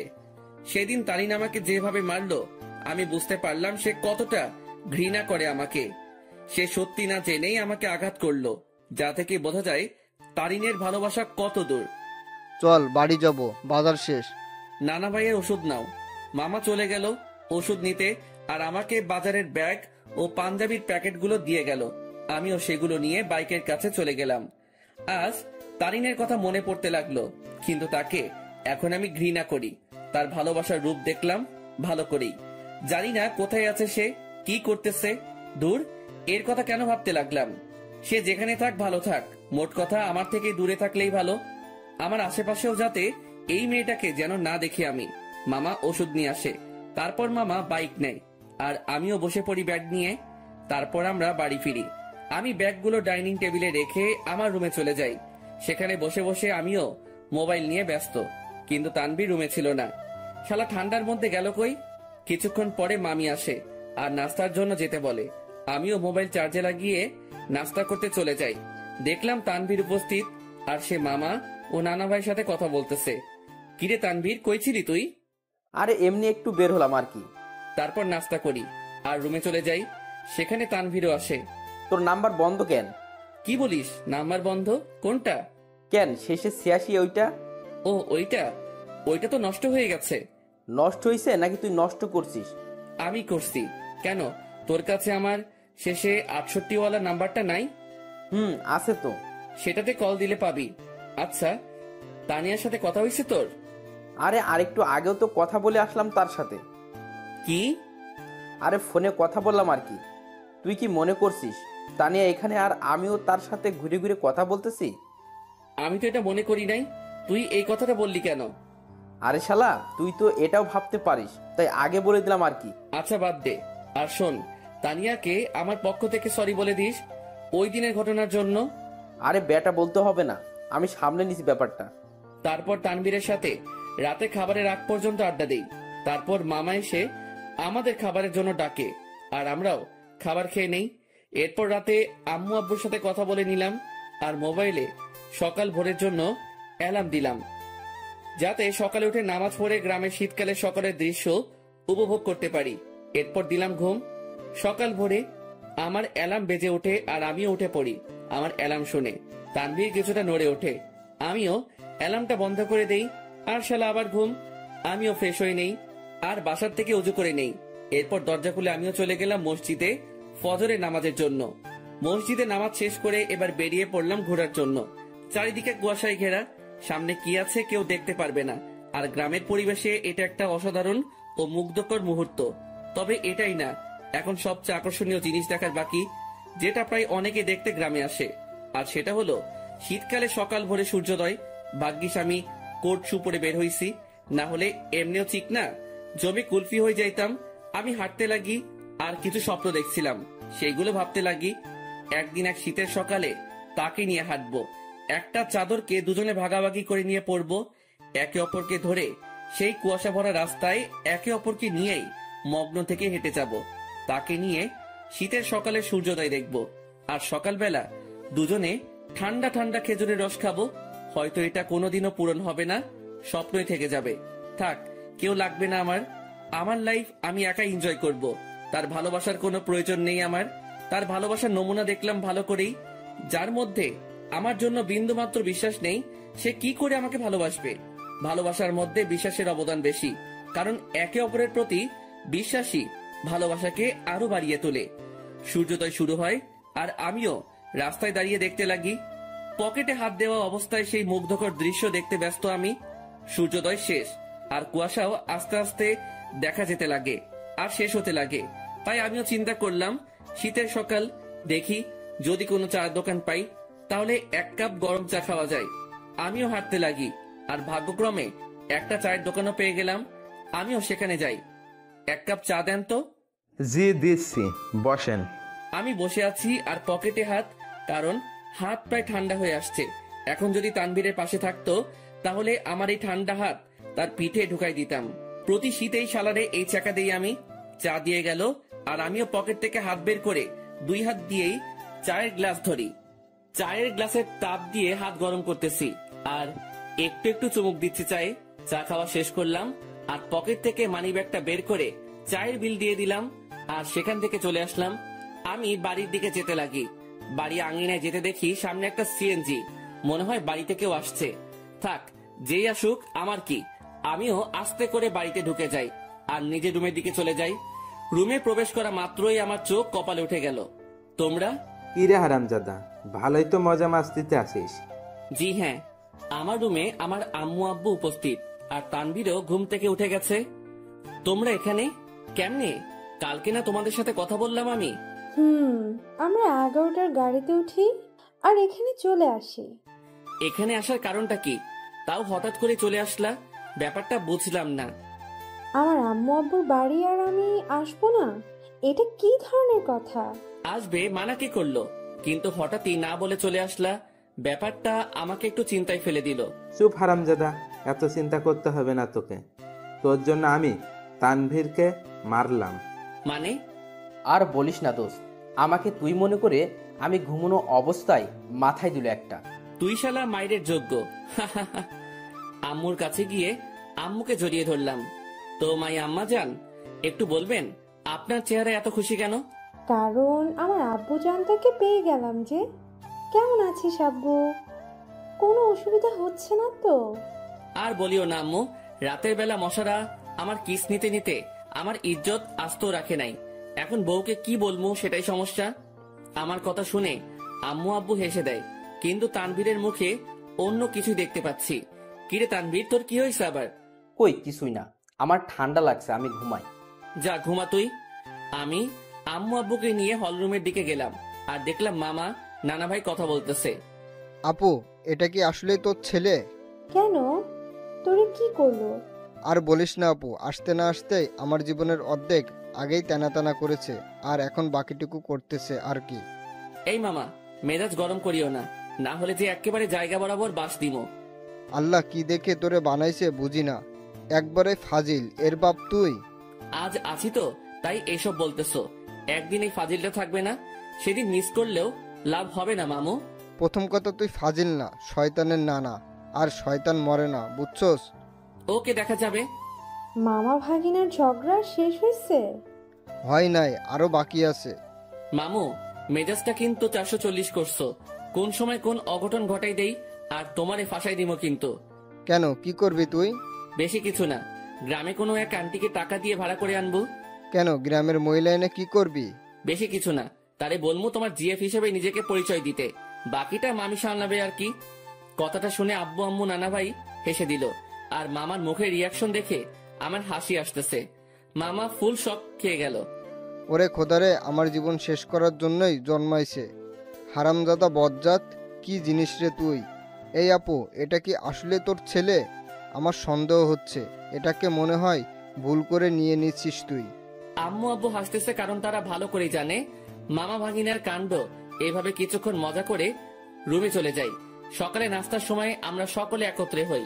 আমি, আব্বু, মামা, নানা ভাই, শান্ত, তানভীর, আমরা সকলে নাস্তা করে নিলাম। অন্তর, তুই এমন কেন? আমি আবার কি করলাম? বাবা রে, তুই কি আমাদের কিছুই মনে করিস না? আরে কি হয়েছে, কান্না করতেছো কেন? সমস্যা কি একটু বলো তো, কি করলাম আমি? আমি আব্বুকে জড়িয়ে ধরলাম। যদি কোনো ভুল কিছু করে থাকি ক্ষমা করে দিও। আর ওই দিনের ব্যাপারটার জন্য সরি। আসলে মাথা ঠিক ছিল না, তাই কথা বলতে ইচ্ছে করতেছিল না, তাই রাগ করে টেবিল থেকে গ্লাস ফ্লোরে ছুঁড়ে মারি। আব্বু আমাকে খুব শক্ত করে জড়িয়ে ধরে। আমি বুঝতে পারলাম আব্বুর মনে কিছু একটা চলতেছে, কিন্তু কি তা বুঝতে পারতেছি না। আচ্ছা আব্বু, চলো একটু ঘুরে আসি দুজন মিলে। চল। আমি আব্বুকে নিয়ে গ্রামে ঘুরতে গেলাম আর দুপুর পর্যন্ত ঘুরলাম। এরপর বাসায় আসলাম। অন্তর, তুই সত্যি কি ভালো আছিস? তোর মনে কোনো কষ্ট নেই তো? আমাকে দেখে কি মনে হয় তোমার আমি কষ্টে আছি? কষ্টে থাকলে কেউ তিরিং বিরিং করে ঘুরে বেড়ায় নাকি? মজা মস্তি করে নাকি? আল্লাহর রহমতেই ভালো আছি আমি। তবে তোমার কেন মনে হচ্ছে আমি ভালো নেই? না, এমনি। আচ্ছা চল ভিতরে যাই। আমরা ভিতরে গেলাম। দুপুরে খাবার সময় আমরা সকলে, মানে সকল ছেলে মানুষ একত্রে খাবার খেয়ে নিলাম। তারপর আর কি, অন্যান্য দিন যা করি সেটাই করে সন্ধ্যা পর্যন্ত পার করলাম। সন্ধ্যায় আমি মোবাইলটা চার্জে লাগিয়ে আসি নাস্তার জন্য। হল রুমে এসে দেখি সকলে কি নিয়ে আলোচনা করতে ব্যস্ত। আমিও গেলাম তাদের কাছে। আচ্ছা, আমি একটা জিনিস বুঝলাম না। আমি আর তানভীর যেদিন আসলাম সেদিন থেকে তোমরা আমাকে ছাড়া বাকি সবাই আলোচনা সভা তৈরি করে আলোচনা করতে ব্যস্ত। এখন আজকে আব্বু আম্মু আসলো, আজকে আব্বুকে নিয়েও তোমরা শুরু করে দিলে। আসলে কি এমন আলোচনা করতেছো তোমরা? আমার কথাগুলো শুনে সবাই থমকে গেল। মনে হয় আমি তাদের কাছে তাদের জান চাইছি। কিছু না রে, এমনি আড্ডা চলতেছে আর কি। মামা, নানা ভাই তারা এতই ফ্রেন্ডলি যে তাদের সাথে আড্ডা দিতে হেব্বি মজা হয়। তুইও আয়। আমি তাদের কাছে গিয়ে আড্ডা দিতে ব্যস্ত, কিন্তু সকলের চেহারায় অন্য কিছু দেখতে পাচ্ছি আমি। তারা আমার থেকে কথা লুকাচ্ছে তা আমি শিওর, কিন্তু কি সেটা জানি না। তবে আমাকে জানতে হবে। সন্ধ্যায় সকলে নাস্তা করে নিলাম, আমি একটু বাইরে যাব। আচ্ছা যা, কিন্তু 9টার আগে বাসায় আসবে। আচ্ছা। তারপর আমি বাইরে গেলাম। কিছু দূর হাঁটতেই মনে পড়লো মোবাইলের কথা, যেটা আমি চার্জে দিয়ে আসছি। তাই আমিও আবার বাড়ির দিকে গেলাম। দরজা মুখোমুখি দেওয়া, আর আমি হলরুমে যেতেই দেখি সেখানে কেউ নেই। কিরে, আমি আসার আগ পর্যন্ত তো আব্বু, নানা ভাই, মামা, তানভীর এখানেই ছিল, তাহলে কই গেল? আমিও আমার রুমের দিকে যাই, আর চার্জ থেকে মোবাইলটা নিয়ে বেরিয়ে আসতেই নানুর রুম থেকে কথা বলার আওয়াজ পাই। আব্বু, আমি তানভীরের কাছ থেকেই সকল কথা শুনে তাকে তোমাদের কাছে পাঠালাম। শুধু তাই না, তারিনও আমাকে কল দিয়ে সত্যিটা বলে যে সে কি কি করছে অন্তরের সাথে। প্রথম আমারও রাগ উঠছিল, তারপর তারিন কান্নাকাটি করতে লাগে, আর সে তার ভুল বুঝতে পারে। তোমাদেরও সবটুকু বললাম, অন্তরকে বুঝতে দিই নাই। আমরা তার কষ্ট সম্পর্কে অনেক আগেই জেনে গেছি। রেহেনা, মা শোন, আমাদের বুদ্ধিমতো অন্তরকে এখানে আনলাম আর আটকে রাখলাম। তাকে বুঝতেও দিই নাই যে আমরা এখানে তার বিয়ের ব্যবস্থা করছি। আমি কথাগুলো শুনেই নিস্তব্ধ হয়ে গেলাম। খুব বড় ধরনের শখ খেলাম আমি। তার মানে আমাকে এই কারণে আম্মু নানার বাড়িতে পাঠাইছে। আমি কি বলবো বা করবো কিছুই বুঝতে পারলাম না। আমি মোবাইল নিয়ে আস্তে করে বাহিরে যাই, আর নানুর রুমের জানালা খোলা, সেটা দিয়ে আমি কোনো মতে নিজেকে আড়াল করে বাইরে থেকে তাদের দেখতে ও কথাগুলো শুনতে লাগি। এখানে আম্মু তারিনের কথা বলল, কিন্তু এখানে তারিন কোথা থেকে আসবে? আর তখনই দুইটা মেয়েকে দেখলাম। মেয়েগুলো আর কেউ না, সেই মেয়ে যেগুলো আমাদের সাথে আমাদের বাড়িতে আসছে। তাদের চেহারায় এখনো পর্দা করা, তবে তারা তাদের পর্দা খুলতে লাগে। তাদের পর্দা খোলা শেষ, কিন্তু আমি তাদের পিছনের অংশটুকুই দেখতে লাগলাম। এরপর তারা দুজনেই ঘুরতেই সেই লেভেলের শখ খেয়ে গেলাম আমি, কারণ আমি তাদের চেহারা দেখলাম। যে মেয়েটা আমার মাথা খাইছে সেটা আর কেউ না, তারিন। আর তার পাশের মেয়েটা হচ্ছে তানিয়া। কি ধোকা দিল রে দুইটাই! ভাইরে ভাই, কি জিনিস এরা! আমার আগেই সন্দেহ হয়েছিল এই দুইটার উপর, তবে চেহারা দেখার ইচ্ছা ছিল, কিন্তু দেখতে পারি নাই। আন্টি দেখুন, আপনার কথা মতো আমিও এই দুজনকেই নিয়ে আসি আমাদের সাথে, আর অন্তরকে বুঝতেও দিই নাই এই দুই বোরকাওয়ালি আর কেউ না, তানিয়া ও তারিন। কিন্তু আন্টি, আপনি হয়তো এই মেয়েটাকে মাফ করতে পারেন, কিন্তু আমি কোনোদিনও মাফ করব না। এই মেয়েটা আমার বন্ধুটার মনে গুরুতরভাবে আঘাত করেছে, আর আমি চাই না এই মেয়েটা অন্তরের জীবনে আর আসুক। কিন্তু আপনার কথা রাখার জন্য আমি একে আমাদের সাথে নিয়ে আসি। শালা তানভীরও আমার সাথে 2 নাম্বারই করলো।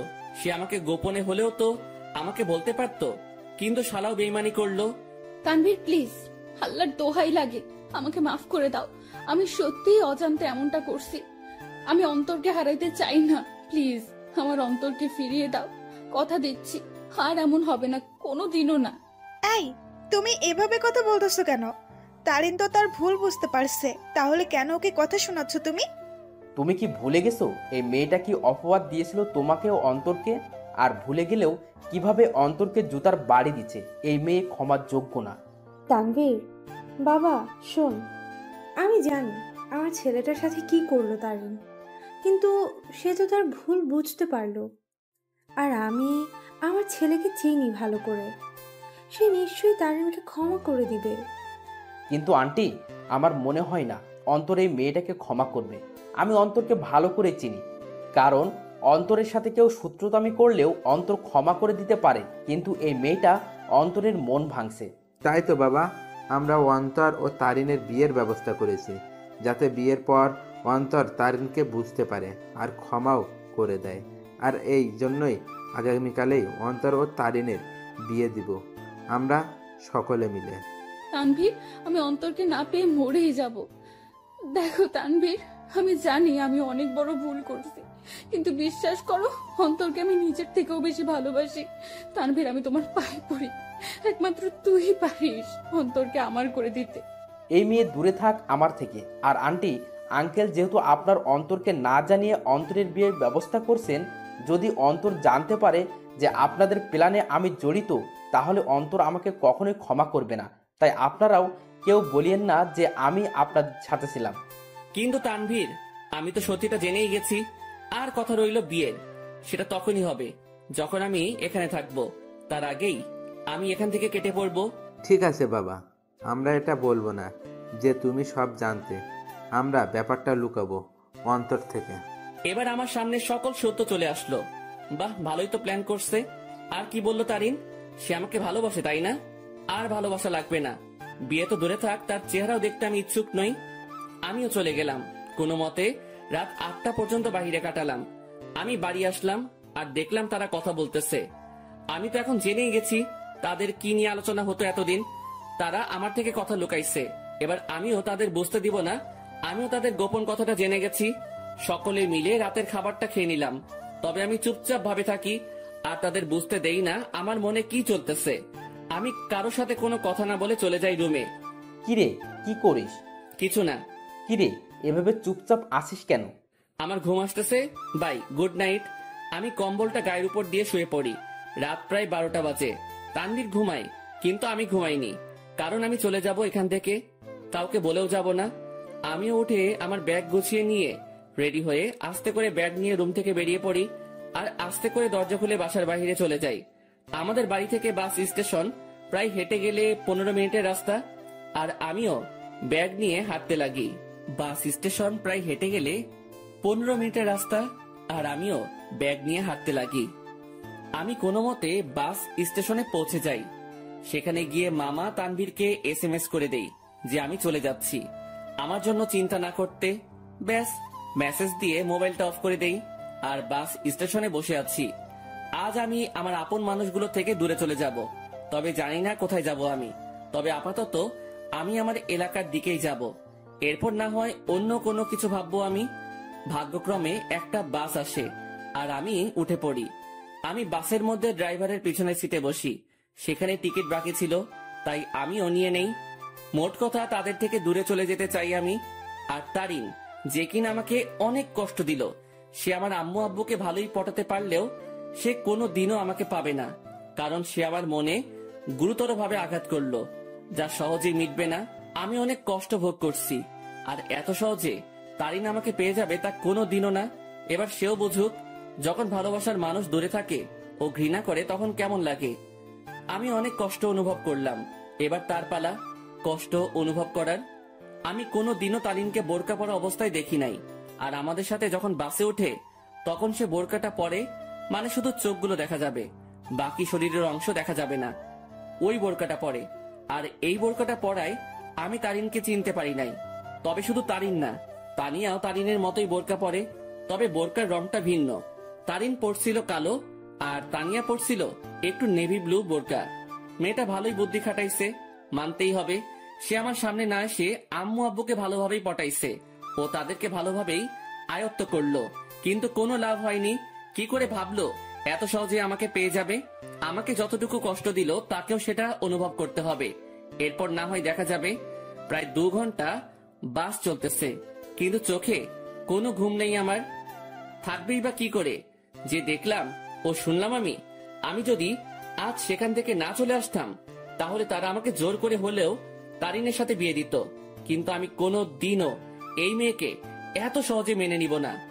একবার এই মেয়েটা আমাকে সন্দেহ করে ও অবিশ্বাস করে, আমাকে অনেক অপমান করলো আর জুতার বাড়িও দিল। আর আজ যদি মেয়েটাকে আমি বিয়ে করি, তাহলে আমার অপমানের কি হবে? আমার মনে যে আঘাত করলো তার কি হবে? আর তাছাড়াও এরপর সে যদি অন্য কোনো কাহিনী করে বসে বা আমার পরিবার থেকে আমাকে আলাদা করতে চায়, তাহলে না, এই মেয়ে ভালোবাসার যোগ্য নয়। ওর মনে কোনো ভালোবাসা নেই, আছে শুধু ভালো লাগা। আর ভালোবাসার কি বা বুঝে এই মেয়ে? হ্যাঁ, ভালোবাসার কোনো কিছু জানে সে? ভালোবাসা কি সেটা জানে নাকি? যদি সে সত্যিকারই আমাকে ভালোবাসতো, তাহলে আমার উপর ভরসা রাখতো, কিন্তু সে বাসের ব্রেক কাজ করতেছে না। কথাটা শুনে সেখানে থাকা যাত্রীরা ও আমি শক খেয়ে গেলাম। কি বলতেছেন আপনি এসব? বাসের ব্রেক কাজ করতেছে না, হঠাৎ করেই ব্রেক কাজ করা বন্ধ করে দিয়েছে। ড্রাইভারের কথা শুনে যাত্রীরা আতঙ্কে ও ছোটাছুটি চিৎকার চেঁচামেচি শুরু করে দেয়। আরে আপনারা শান্ত হন সবাই, প্লিজ এভাবে উত্তেজিত হবেন না। আর তখনই সামনে থেকে একটা ট্রাক আসে আর বাসের সাথে ট্রাকের ধাক্কা লাগে। এক মুহূর্তেই সকল কিছু পরিবর্তন হয়ে গেল। আমার চোখ ঝাপসা হয়ে আসছে, তবুও চোখে একবার আশেপাশে দেখে নেই। মৃত্যু আমার চলে আসছে আর আমার জীবনের সমাপ্তি হয়তো এইভাবেই হওয়ার ছিল। আর কিছুক্ষণের মধ্যে অন্তর সেখানে মারা যায়। বাসে প্রায় 40 জনের মতো ছিল, যার মধ্যে অনেকেই গুরুতর আহত হয়। আর সামনে থাকা ড্রাইভারও শেষ। বাসটি সামনে স্টেশন থেকে যাত্রী নেওয়ার কথা ছিল, হয়তো আর যাত্রী নেওয়া হলো না। কিছুক্ষণ পরেই সেখানে উদ্ধারকর্মী ও অ্যাম্বুলেন্স আসে ও তাদের কাজ করতে ব্যস্ত।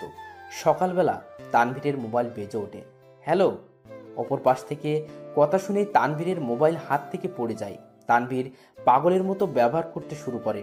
আর তানভীর অন্তরের মামাকে নিয়ে সেও সকাল সকাল বেরিয়ে পড়ে। তানভীর ও অন্তরের মামা জায়গা মতো চলে যায়। তাকে একজন পুলিশ ফোন দেয় আর ঠিকানাটাও দেয় আর বলে সেখানে চলে আসতে, আর তানভীরও সেখানে চলে যায়। তানভীর, কি হয়েছে? তুই এখানে আনলি কেন? তানভীর চুপ হয়ে আছে। জি, আপনার নাম কি তানভীর? জি। আসুন আমার সাথে। আসলে ডেড বডির পকেট থেকে আমরা একটা মোবাইল পাই, আর সেটা অন করেই সেখানে আপনার নাম্বার দেখতে পাই, যেখানে লেখা ছিল তানভীর বেস্টো। তাই আপনাকে কল দিলাম। কার ডেড বডির কথা হচ্ছে অফিসার? আসুন আমার সাথে। পুলিশ তানভীর ও অন্তরের মামাকে একটা রুমে নিয়ে যায়, যেটাতে ডেড বডি শোয়ানো। সেখানে সাদা চাদর মোড়ানো একটি লাশের কাছে নিয়ে যায়। তানভীর, কি হয়েছে রে? কার কি হয়েছে? কিন্তু তানভীর নিস্তব্ধ। পুলিশ অফিসার সাথে সাথে সেই লাশের মুখ থেকে সাদা চাদরটা সরায়। সাথে সাথে অন্তরের মামা লাশ দেখে থমকে যায়, কারণ এটা তার ভাগ্নে অন্তরের ডেড বডি। এই তানভীর, এটা কে? দেখতে তো পুরাই আমাদের অন্তরের মতো লাগতেছে। তানভীরের সাথে সাথে সেই বডিটা ধরে চিৎকার করে কান্না করতে লাগে, কারণ আজ তার বন্ধু তার থেকে বহু দূরে চলে গেছে, যেখান থেকে আর কোনোদিনও ফিরবে না। এই অন্তর, এভাবে শুয়ে আছিস কেন? এই অন্তর, দেখ ভাই, এভাবে শুয়ে থাকিস না, কথা বল ভাই। তুই না আমাকে ভাই ডাকছিস, আর তুই না বলতি তুই আমার কথা শুনবি, তাহলে শালা এভাবে শুয়ে আছিস কেন? এই অন্তর। তুই কাকে অন্তর বলতেছিস তানভীর? আমাদের অন্তর তো বাসায়। আর তখনই অন্তরের মামার মোবাইলে কল আসে আর দেখে তার বোন কল দিছে। কি রে ভাই, কই গেছিলি? আর তানভীর, অন্তর কই? অন্তরের মামা এই কথাটা শুনে থমকে যায়, কারণ বলল অন্তর ওর বাড়িতে নেই। সাথে সাথে কল কেটে দেয় আর স্ক্রিনের দিকে তাকায়। সেখানে অন্তরের একটা মেসেজ দেখে। সেও সেটা দেখতে লাগে। সেখানে লেখা ছিল, মামা, আমি তোমাদের মনের গোপনের তথ্যটা জেনে গেছি, কিন্তু তোমরা আমার মনের অবস্থা জানো না। আপাতত আমি এই সব থেকে নিজেকে বিরত রাখতে চাই, কিন্তু বাড়িতে থাকলে আমি শিওর তোমার আমাকে বিয়ে দিয়েই ছাড়বা, তাই বাধ্য হয়ে আমাকে চলে যাইতেই হইতেছে। ভালো থাকিও আব্বু আম্মু, নানা ভাই, নানু, তানভীর, শান্তা, মামি, আর তোমাদের বাসার সেই গেস্টগুলোর খেয়াল রাখিও, আর সাথে নিজেরও খেয়াল রাখিও, আর আমার জন্য দোয়া করিও। খোদা হাফেজ। তোমার জীবন তেনা তেনা কারি। অন্তর মেসেজটা দেখার সাথে সাথে সেও অন্তরের দেহটাকে ধরে কান্না করে দেয়। আপনারা একটা অ্যাম্বুলেন্স ভাড়া করে বাড়িতে নিয়ে যেতে পারেন। অন্তরের মামা একটা অ্যাম্বুলেন্স ভাড়া করে নেয় আর সেখানে অন্তরের দেহটাকে নিয়ে রওনা হয় তাদের বাড়ির দিকে। তাদের বাড়িতে পৌঁছালো। অন্তরের মামাকে দেখে অন্তরের আম্মু সেখানে তার ভাইয়ের কাছে যায়। কি রে ভাই, কই গেছিলি? আর তানভীর, অন্তর কই? কিন্তু তার ভাই চুপ হয়ে আছে। কি রে ভাই, কথা বলিস না কেন? আর আজকে তারিনের পরিবার আসতেছে, তাদের থাকার ব্যবস্থা কর। কি রে, কথা বলিস না কেন তুই? তখনই খেয়াল করে একটা অ্যাম্বুলেন্স তাদের বাড়ির দিকে আসতেছে। কি রে ভাই, বাড়িতে অ্যাম্বুলেন্স? কার কি হয়েছে আবার? কিন্তু তার ভাই নিস্তব্ধ হয়ে আছে, মুখে কোনো কথা নেই। বলতে গেলে জিন্দা লাশ যে জীবিত আছে, কিন্তু কথাবার্তা নেই। সাথে সাথে অন্তরের মামা তার বোনকে জড়িয়ে ধরে কান্না করে দেয়। কি রে মিলন, এইভাবে কান্না করতেছিস কেন? কি হয়েছে রে ভাই? আর তখনই তিনি দেখে সেই অ্যাম্বুলেন্স তাদের আঙিনায় এসে থামে। অ্যাম্বুলেন্স থেকে তানভীর বের হয়। তাকে দেখে সেখানে থাকা অন্তরের আব্বু আম্মু থমকে যায়। এই তানভীর, তুই অ্যাম্বুলেন্স থেকে নামলি যে? আর অন্তর কই রে? সে কি তোমাদের সাথে গেছে নাকি? নাকি তোরা সব বলে দিছিস তাকে? সাথে সাথে তানভীর তাকে জড়িয়ে ধরে কান্না করতে লাগে। কিরে তানভীর, কান্না করতেছিস কেন? আর অন্তর কই? তানভীর, কি রে বাবা, তুই আর মিলন মিলে এভাবে কান্না করতেছিস কেন? সেখানে থাকা একটা লোক মুখের থেকে চাদরটা সরায়। লাশের চেহারা দেখেই আঙিনায় উপস্থিত অন্তরের আম্মু আব্বু নানা ভাই মামি সকলেই বড় ধরনের ঝটকা খেয়ে গেল। সাথে সাথে অন্তরের আব্বু আম্মু নানা ভাই সেই লাশের কাছে গেল।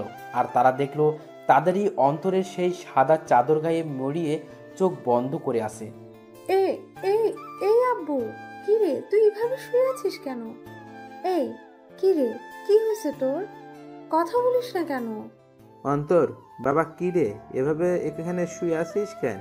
কি হয়েছে তোর? কথা বলিস না কেন? এই তানভীর, আমাদের অন্তর কথা বলে না কেন? ওর কি হয়েছে? নাকি তোরা সব সত্যি বলে দিছিস বলে রাগ করে আছে আমাদের উপর? কি রে তানভীর, মিলন কথা বলিস না কেন? অন্তর এইভাবে শুয়ে আছে কেন? কিন্তু তানভীর আর তাদের মিলন মামা কান্না করেই যাচ্ছে। কাল রাতে বাস অ্যাক্সিডেন্টে উনি মারা যান। কি যাতা বলতেছেন এগুলো? আমার ছেলে বাড়ি ছিল, ও কি করে নাকি ফাইজলামি করতেছে এই বেয়াদবটা। এই, আমার রাগ উঠে গেছে কিন্তু। এইসব নিয়ে কি ফাইজলামি করিস অন্তর? এইসব কোনো মজা করার ব্যাপার? এই উঠ বলতেছি, না হলে কিন্তু একটা মারও মাটিতে পড়বে না। তারা অন্তরকে অনেকবার জাগানোর চেষ্টা করলো, কিন্তু অন্তর তো আর জাগবে না। সে চির নিদ্রায় চলে গেল, যেখান থেকে আর ফিরবে না কোনোদিনও। এ আব্বু, কথা বলিস না কেন তুই? একটিবার কথা বল বাবা। কি রে আব্বু, কথা বল না। সাথে সাথে অন্তরের বাবা মা দুজনই অন্তরের দেহটাকে জড়িয়ে ধরে কান্না করে দিল। তারিন আর তানিয়া বাড়ি থেকে বের হয়ে দেখে বাড়ির আঙিনায় অনেক মানুষ। কিরে, এখানে এত মানুষ? বিয়ে তো ঘরোয়া পরিবেশে হবে বললো, তাহলে এত মানুষ আর কান্নাকাটির আওয়াজ পাচ্ছি কেন? চল তো দেখি কি হয়েছে। তারপর তানিয়া ও তারিন সেখানে গেল। কিরে, আন্টি এভাবে কান্না করতেছে কেন? কি হয়েছে? আঙ্কেলও কান্না করতেছে। কি হয়েছে রে? তারিন অন্তরের আম্মুর কাছে যায়। সেখানে গিয়ে যখনই অন্তরের আম্মুর কাঁধে হাত দিবে, তখন সে সেখানেই নিস্তব্ধ হয়ে যায়। তার মুখ দিয়ে আর কোনো কথা বেরোচ্ছে না। সেও সাথে সাথে সেখানে বসে পড়ে। আন্টি, অন্তর এভাবে শুয়ে আছে কেন? কি হয়েছে ওর? কিন্তু তারা সকলেই কান্না করেই যাচ্ছে। কি হলো আন্টি? অন্তর এভাবে শুয়ে আছে কেন? হাই অন্তর, তুমি এভাবে শুয়ে আছো কেন? কি হয়েছে তোমার? এইভাবে সাদা চাদর গায়ে কেন তোমার? হাই অন্তর, কথা বলো না কেন? আঙ্কেল আন্টি, অন্তর এভাবে শুয়ে আছে কেন? কি হয়েছে? কথা বলতেছেন না কেন আপনারা? কিন্তু কারো কোনো মুখে কথা নেই, শুধু কান্না আর কান্না। হাই কলিজা, এইভাবে শুয়ে আছো কেন? আমি জানি তুমি আমার উপর অনেক রাগ করে অভিমান করে বসে আছো, কিন্তু বিশ্বাস করো, আমি সত্যি তোমাকে ভালোবাসি। হ্যাঁ, আমি অন্যায় করেছি তোমার সাথে, আর বিশ্বাস রাখি তোমার সাথে, কিন্তু আমি আমার ভুল বুঝতে পারছি। তাই একটিবার আমাকে সুযোগ দাও, আর কোনোদিন এমনটি করবো না। সত্যি বলতেছি তোমাকে। কি হলো, কথা বলো না কেন তুমি? হাই কলিজা, একটিবার কথা বলো না, আমি তোমার পায়ে ধরতেছি। আর একটিবার সুযোগ দাও আমাকে, দোয়াই লাগে তোমার। এইভাবে চুপ থেকো না প্লিজ। দেখো, আমার কিন্তু ভয় লাগতেছে। আর তুমি এইভাবে চুপচাপ শুয়ে আছো কেন? কথা বলো না। দেখো, এভাবে চুপচাপ থেকো না। আমার আর এমন ভুল আমি করবো না। সবসময় তোমার প্রতি বিশ্বাস রাখবো।